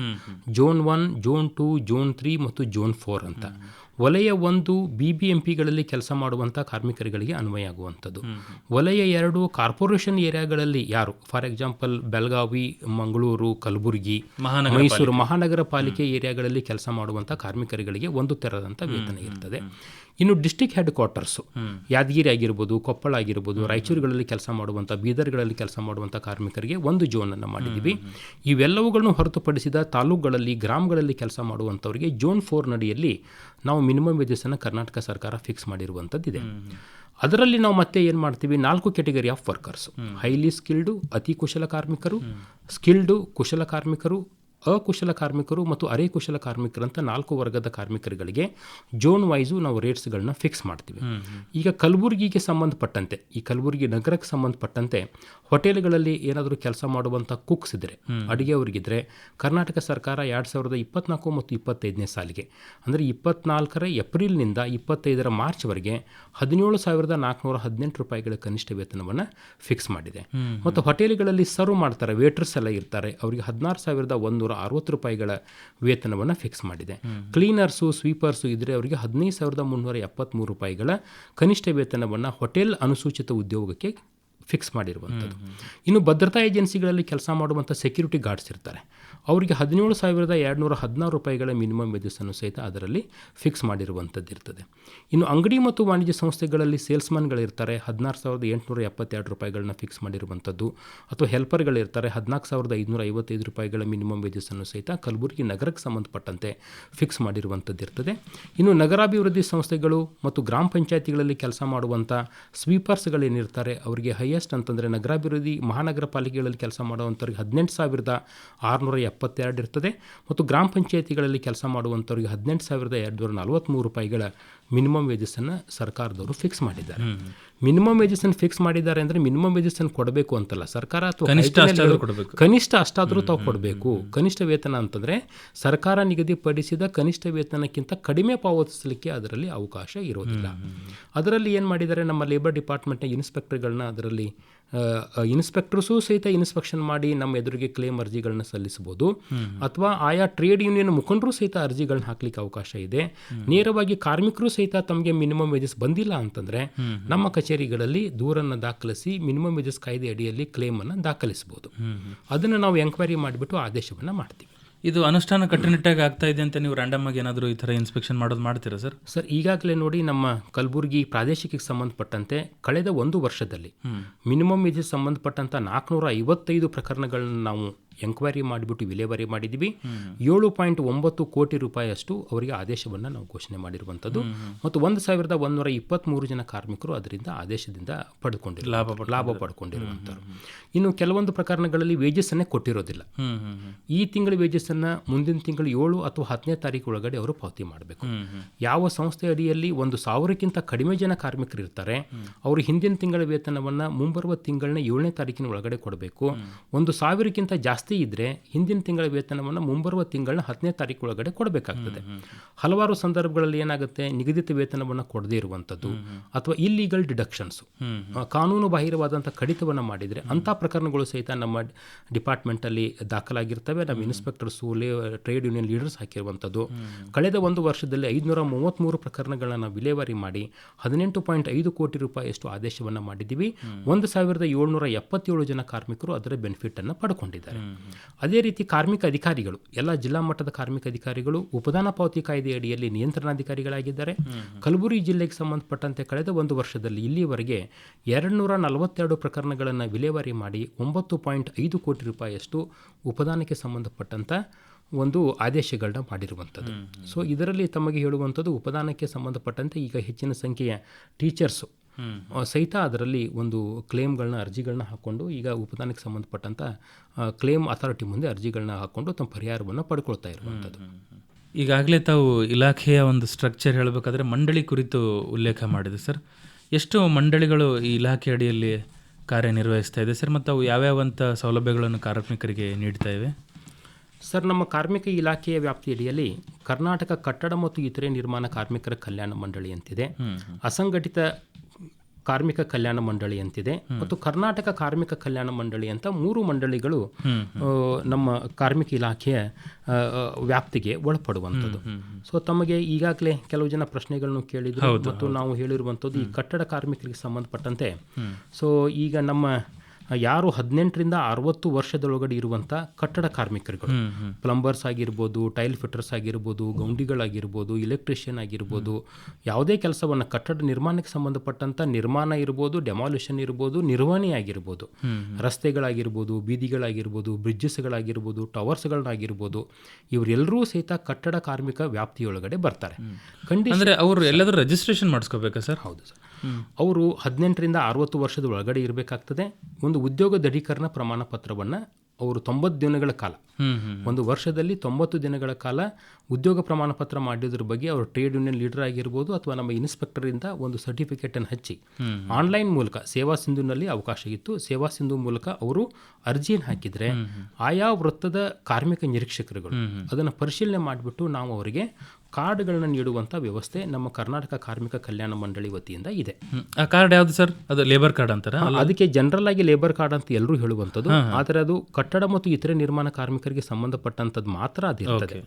ಸೊ ಈಗ ನಮ್ಮ ರೀಸನ್ನಲ್ಲಿ ತಮ್ಗೆ ಈಗಾಗಲೇ ಹೇಳಿದೆ, ನಮ್ಮದು 9 ಜಿಲ್ಲೆಗಳ ವ್ಯಾಪ್ತಿನಲ್ಲಿ ಸುಮಾರು 16.7 ಲಕ್ಷದಷ್ಟು ಜನ ಈ ಕಟ್ಟಡ ಕಾರ್ಮಿಕ ಕಲ್ಯಾಣ ಮಂಡಳಿಯಿಂದ ಗುರುತಿನ ಚೀಟಿಯನ್ನು ಪಡೆದಿದ್ದಾರೆ. ಕಲಬುರಗಿ ಜಿಲ್ಲೆನಲ್ಲೇ 3,93,006 ಜನ ಸೊ ಕಟ್ಟಡ ಕಾರ್ಮಿಕರು ಇವತ್ತು ಗುರುತಿನ ಚೀಟಿಯನ್ನು ಪಡೆದಿರುವಂಥದ್ದು ಮತ್ತು ನಾವು ಅವರಿಗೆ ಸುಮಾರು 10ರಿಂದ 14 ಥರದ ಬೆನಿಫಿಟ್ಸ್ಗಳನ್ನ ಕೊಡ್ತೀವಿ. ಸೊ ಯಾವ್ದು ಸರ್? ಸರ್, ಈಗ ಅವ್ರಿಗೆ ಪಿಂಚಣಿ ಸೌಲಭ್ಯ 3 ವರ್ಷದ ಅವರು ಸದಸ್ಯತ್ವವನ್ನು ಹೊಂದ್ಕೊಂಡಿದ್ರು. 60 ವರ್ಷ ಆದಮೇಲೆ ಅವರಿಗೆ ನಾವು 3,000 ರೂಪಾಯಿಗಳನ್ನ ಮಂತ್ಲಿ ಪೆನ್ಷನನ್ನು ಕೊಡುವಂಥದ್ದು. ಅವರು ಏನಾದರೂ ಎಕ್ಸ್ಪೈರ್ ಆದರೆ ಅವರ ಕುಟುಂಬದವರಿಗೆ ಕುಟುಂಬ ಪಿಂಚಣಿ ಸೌಲಭ್ಯನೂ ಸಹಿತ 1,500 ರೂಪಾಯಿಗಳ ಕುಟುಂಬ ಪಿಂಚಣಿ ಎಷ್ಟು ಕೊಡಲಿಕ್ಕೆ ಅವಕಾಶ ಇದೆ. ಕೆಲಸ ಮಾಡುವಂಥ ಸಂದರ್ಭದಲ್ಲಿ ಅವ್ರಿಗೆ ಏನಾದ್ರು ಡಿಸೆಬಿಲಿಟಿ ಆದರೆ ಸೊ ದುರ್ಬಲತೆ ಪಿಂಚಣಿ, ಅವ್ರ ಡಿಸೆಬಿಲಿಟಿಗೆ ಪೂರಕವಾಗಿ ಅದನ್ನು ನಿರ್ಧಾರ ಮಾಡಿಬಿಟ್ಟು ದುರ್ಬಲತೆ ಪಿಂಚಣಿಯನ್ನು ಸಹಿತ ಕೊಡಲಿಕ್ಕೆ ಅದರಲ್ಲಿ ಅವಕಾಶ ಇದೆ. ಇನ್ನು ಹೆರಿಗೆ ಸೌಲಭ್ಯ, ಯಾರು ಮಹಿಳಾ ಫಲಾನುಭವಿಗಳಿರ್ತಾರೆ ಅವರು 2 ಹೆರಿಗೆಗೆ ಸಂಬಂಧಪಟ್ಟಂತೆ 50,000 ರೂಪಾಯಿಗಳು ಅವರಿಗೆ ಹೆರಿಗೆ ಸೌಲಭ್ಯಗಳನ್ನು ಸಹಿತ ಕೊಡಲಿಕ್ಕೆ ಅವಕಾಶ ಇದೆ. ಇನ್ನು ನೋಂದಾಯಿತ ಫಲಾನುಭವಿಗಳು ಮರಣ ಹೊಂದಿದರೆ ಅವರಿಗೆ 75,000 ರೂಪಾಯಿಗಳ ಅಂತ್ಯಕ್ರಿಯೆ ವೆಚ್ಚ ಮತ್ತು ಅನುಗ್ರಹ ರಾಶಿ ಅಂತಲೂ ಸಹಿತ ನಾವು ಅವರಿಗೆ ಕೊಡ್ತೀವಿ. ಇನ್ನು ಈಗಾಗಲೇ ನಾನು ಹೇಳಿದ ಹಾಗೆ ಶೈಕ್ಷಣಿಕ ಸಹಾಯಧನವನ್ನು ಸಹಿತ ಕೊಡಲಿಕ್ಕೆ ಅದರಲ್ಲಿ ಅವರ ಮಕ್ಕಳಿಗೆ ಅವಕಾಶ ಇರುವಂಥದ್ದು. ಮತ್ತು ವೈದ್ಯಕೀಯ ಸಹಾಯಧನ ಅವರೇನಾದರೂ ನೋಂದಾಯಿತ ಫಲಾನುಭವಿಗಳಾಗಿ ಅಥವಾ ಅವರ ಡಿಪೆಂಡೆನ್ಸು ಸಹಿತ ಹಾಸ್ಪಿಟಲೈಸ್ಡ್ ಆಗಿದ್ದರೆ ಅವರಿಗೆ 20,000 ರೂಪಾಯಿಗಳ ಸಹಾಯಧನವನ್ನು ಸಹಿತ ಕೊಡಲಿಕ್ಕೆ ಅದರಲ್ಲಿ ಅವಕಾಶ ಇದೆ. ಈ ಸಂದರ್ಭದಲ್ಲಿ ಇನ್ನೊಂದು ಪ್ರಶ್ನೆ ಕೇಳ್ತೇನೆ ಸರ್. ಈಗ ಸಾಮಾನ್ಯವಾಗಿ ಕಾರ್ಮಿಕರು ಬೇರೆ ಬೇರೆ ಸ್ಥಳದಲ್ಲಿ ಹೋಗಿ ಕೆಲಸ ಮಾಡ್ತಿರ್ತಾರೆ. ಅವರು ತಮ್ಮ ಊರಲ್ಲೇ ಕೆಲಸ ಮಾಡ್ತಿರಲ್ಲ, ಮತ್ತು ಚಿಕ್ಕ ಚಿಕ್ಕ ಮಕ್ಕಳೆಲ್ಲ ಇರುತ್ತೆ. ಅವರು ತಮ್ಮ ಮಕ್ಕಳನ್ನು ಜೊತೆಗೆ ಕರ್ಕೊಂಡು ಹೋದಾಗ ಆ ಸ್ಥಳದಲ್ಲಿ ಏನಾದರೂ ಈ ಶಿಶುಪಾಲನಾ ಕೇಂದ್ರ ಆಗಿರ್ಬೋದು, ಮಕ್ಕಳ ಆರೈಕೆ ಕೇಂದ್ರ ಆಗಿರ್ಬೋದು, ಅವೆಲ್ಲ ವ್ಯವಸ್ಥೆ ಇರುತ್ತೆ ಸರ್? ಶಿಶುಪಾಲನಾ ಕೇಂದ್ರಗಳನ್ನು ಸಹಿತ ನಾವು ಆರಂಭ ಮಾಡಿದ್ವಿ. ಸೊ ಈಗ ಅದು ಅಂಗನವಾಡಿಗಳು ಎಲ್ಲ ನಡೀತಾ ಇರೋದ್ರಿಂದ ನಾವು ಅಲ್ಲಿ ಆ ಮಕ್ಕಳನ್ನ ಅಂಗನವಾಡಿಗಳಿಗೆ ಸೇರಿಸುವಂಥ ವ್ಯವಸ್ಥೆಯನ್ನು ಮಾಡ್ತಾ ಇದ್ದೀವಿ. ಹೇಳಿ ಸರ್, ಮತ್ತೆ ಸೌಲಭ್ಯ. ಇನ್ನು ಪ್ರಮುಖವಾದಂಥ ವೈದ್ಯಕೀಯ ಸಹಾಯಧನಗಳು, ಏನಾದ್ರು ಹೃದ್ರೋಗ, ಕಿಡ್ನಿ ಜೋಡಣೆ, ಕ್ಯಾನ್ಸರು ಇಂಥದ್ದೆಲ್ಲ ಇದ್ದರೆ ಅವರಿಗೆ 2 ಲಕ್ಷ ರೂಪಾಯಿಗಳವರೆಗೆ ಸಹಾಯಧನವನ್ನು ಸಹಿತ ಕೊಡಲಿಕ್ಕೆ ಅವಕಾಶ ಇದೆ. ಮತ್ತು ಫಲಾನುಭವಿಗಳ ಅವರಿಗೆ ಮತ್ತು ಅವರ ಇಬ್ಬರ ಮಕ್ಕಳಿಗೆ 60,000 ರೂಪಾಯಿಗಳ ಮದುವೆ ಸಹಾಯಧನವನ್ನು ಸಹಿತ ಕೊಡಲಿಕ್ಕೆ ಅದರಲ್ಲಿ ಅವಕಾಶ ಇದೆ. ಟೋಟಲ್ ಆಗಿ ನಮ್ಮ ಒಂದು ಕಲಬುರಗಿ ರೀಜನ್ಗೆ ಸಂಬಂಧಪಟ್ಟಂತೆ ಸುಮಾರು 17,564 ಜನ ಕಾರ್ಮಿಕರುಗಳಿಗೆ ಕಳೆದ ವರ್ಷದಲ್ಲಿ 93 ಕೋಟಿ ರೂಪಾಯಿಯಷ್ಟು ಸಹಾಯಧನ ಹೋಗಿದೆ.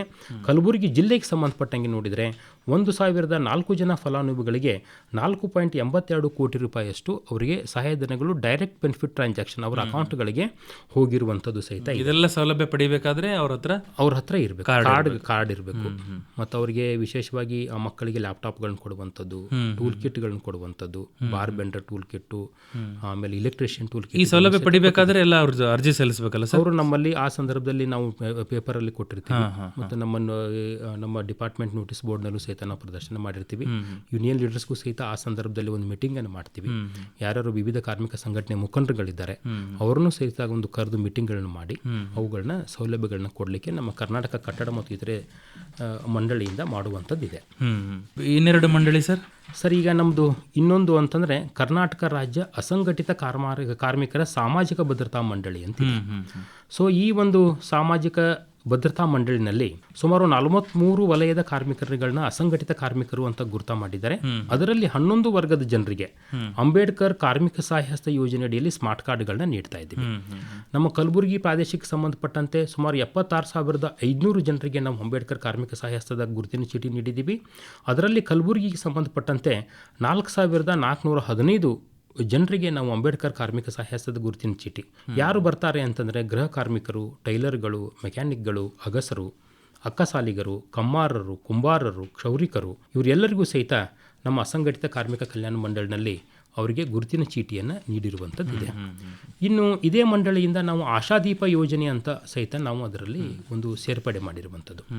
ಈ ಆಶಾದೀಪ ಯೋಜನೆಯ ಪ್ರಮುಖವಾದಂಥ ಉದ್ದೇಶ ಏನು ಅಂತಂದರೆ, ಖಾಸಗಿ ವಲಯದಲ್ಲಿ ಪರಿಶಿಷ್ಟ ಜಾತಿ ಮತ್ತು ಪರಿಶಿಷ್ಟ ಪಂಗಡದ ಅಭ್ಯರ್ಥಿಗಳನ್ನ ನೇಮಕಾತಿ ಮಾಡಿಕೊಳ್ಬೇಕು ಅನ್ನುವಂಥ ದೃಷ್ಟಿಯಲ್ಲಿ ಆಶಾದೀಪ ಯೋಜನೆಯಲ್ಲಿ ಇದನ್ನು ನಾವು ಅನುಷ್ಠಾನ ಮಾಡುವಂಥದ್ದು. ಯಾರು ಪರಿಶಿಷ್ಟ ಜಾತಿ ಮತ್ತು ಪರಿಶಿಷ್ಟ ಪಂಗಡದ ಅಭ್ಯರ್ಥಿಗಳನ್ನ ನೇಮಕಾತಿ ಮಾಡ್ಕೋತಾರೆ, ಅವರು ನೇಮಕಾತಿ ಮಾಡಿಕೊಂಡಂಥ ಸಂಸ್ಥೆಗಳಿಗೆ ನೌಕರನ ESI PF ವಂತಿಗೆ ಏನು ಅವರು ಪಾವತಿ ಮಾಡಿರ್ತಾರೆ ಅದನ್ನು ನಮ್ಮ ಮಂಡಳಿಯಿಂದ ಮರುಪಾವತಿಯನ್ನು ಮಾಡ್ತೀವಿ.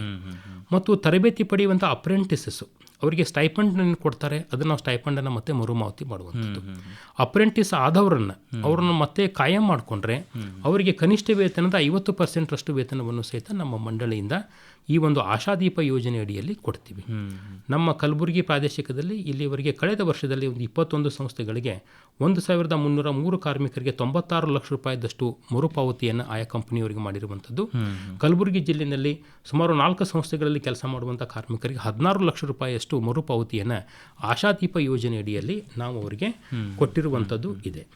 ಇನ್ನು ಈ ಅಸಂಘಟಿತ ಕಾರ್ಮಿಕ ಕಲ್ಯಾಣ ಮಂಡಳಿಗೆ ಸಂಬಂಧಪಟ್ಟಂತೆ ಈ ಖಾಸಗಿ ವಾಣಿಜ್ಯ ಸಾರಿಗೆ ಕಾರ್ಮಿಕರು ಯಾರು ಎಲ್ಲೋ ಬ್ಯಾಜಸ್ ಹೊಂದಿರ್ತಾರೆ, ಅವರೇನಾದರೂ ಅಪಘಾತದಲ್ಲಿ ಮರಣ ಹೊಂದಿದರೆ ಸೊ ನಾವು ಅವರಿಗೆ ಅಪಘಾತ ಮರಣ ಪರಿಹಾರವನ್ನು ಸಹಿತ ಕೊಡಲಿಕ್ಕೆ ಅದರಲ್ಲಿ ಅವಕಾಶ ಇದೆ.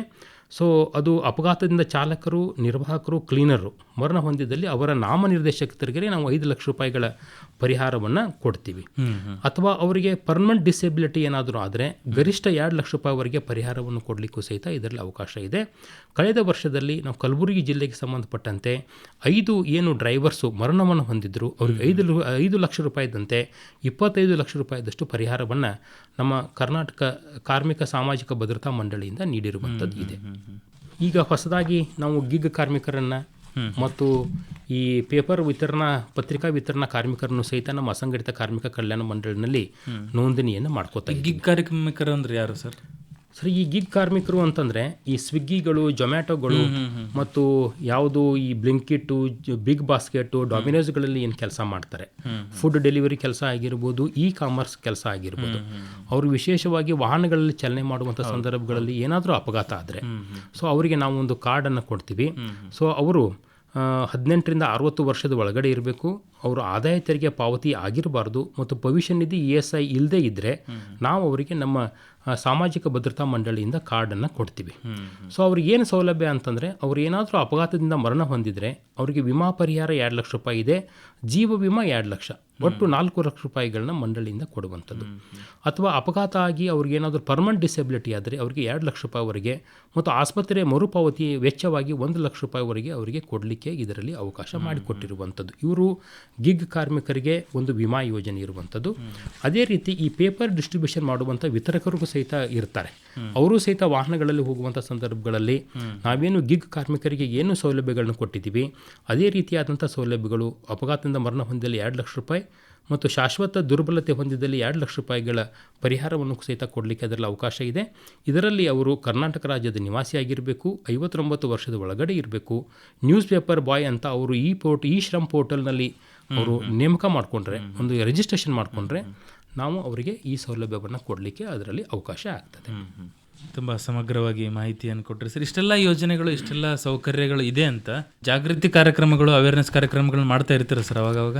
ಸರ್, ನಾವು ನಿರಂತರವಾಗಿ ನಮ್ಮ ಇಲಾಖೆ ಒಂದು ಪಾರ್ಟು ಜಾಗೃತಿಯನ್ನು ನೀಡುವಂಥದ್ದು. ಚೈಲ್ಡ್ ಲೇಬರ್ ಆಗಿರ್ಬೋದು ಮತ್ತು ಸೌಲಭ್ಯಗಳನ್ನ ನೀಡೋದ್ರ ಬಗ್ಗೆ ಈ ನಾವು ಬೀದಿ ನಾಟಕಗಳನ್ನ ಮಾಡೋದಾಗಿರ್ಬೋದು, ಅಥವಾ ನಾವು ಕಳೆದ ಒಂದು ಈ ಇಲೆಕ್ಷನ್ ಕೋಡ್ ಬರೋದಕ್ಕಿಂತ ಮುಂಚಿತವಾಗಿ 2 ತಿಂಗಳ ಕಾಲ ನಾವು ಈ ಆಟೋಗಳ ಮೂಲಕ ಪ್ರಚಾರ ಮಾಡುವಂಥದ್ದು, ಇವೆಲ್ಲವುಗಳನ್ನು ಸಹಿತ ಮಾಡಿದ್ದೀವಿ. ಅದರಲ್ಲಿ ವಿಶೇಷವಾಗಿ ಅದರ ಪರಿಣಾಮವಾಗಿ ಈ ಶ್ರಮ್ ಯೋಜನೆ ಅಡಿಯಲ್ಲಿ ಹಲವಾರು ಜನ ಇವತ್ತು ನೋಂದಣಿಯನ್ನು ಒಳ್ಳೆ ರೀತಿಯಾಗಿ ಸ್ಪಂದನೆ ಬಂದಿದೆ.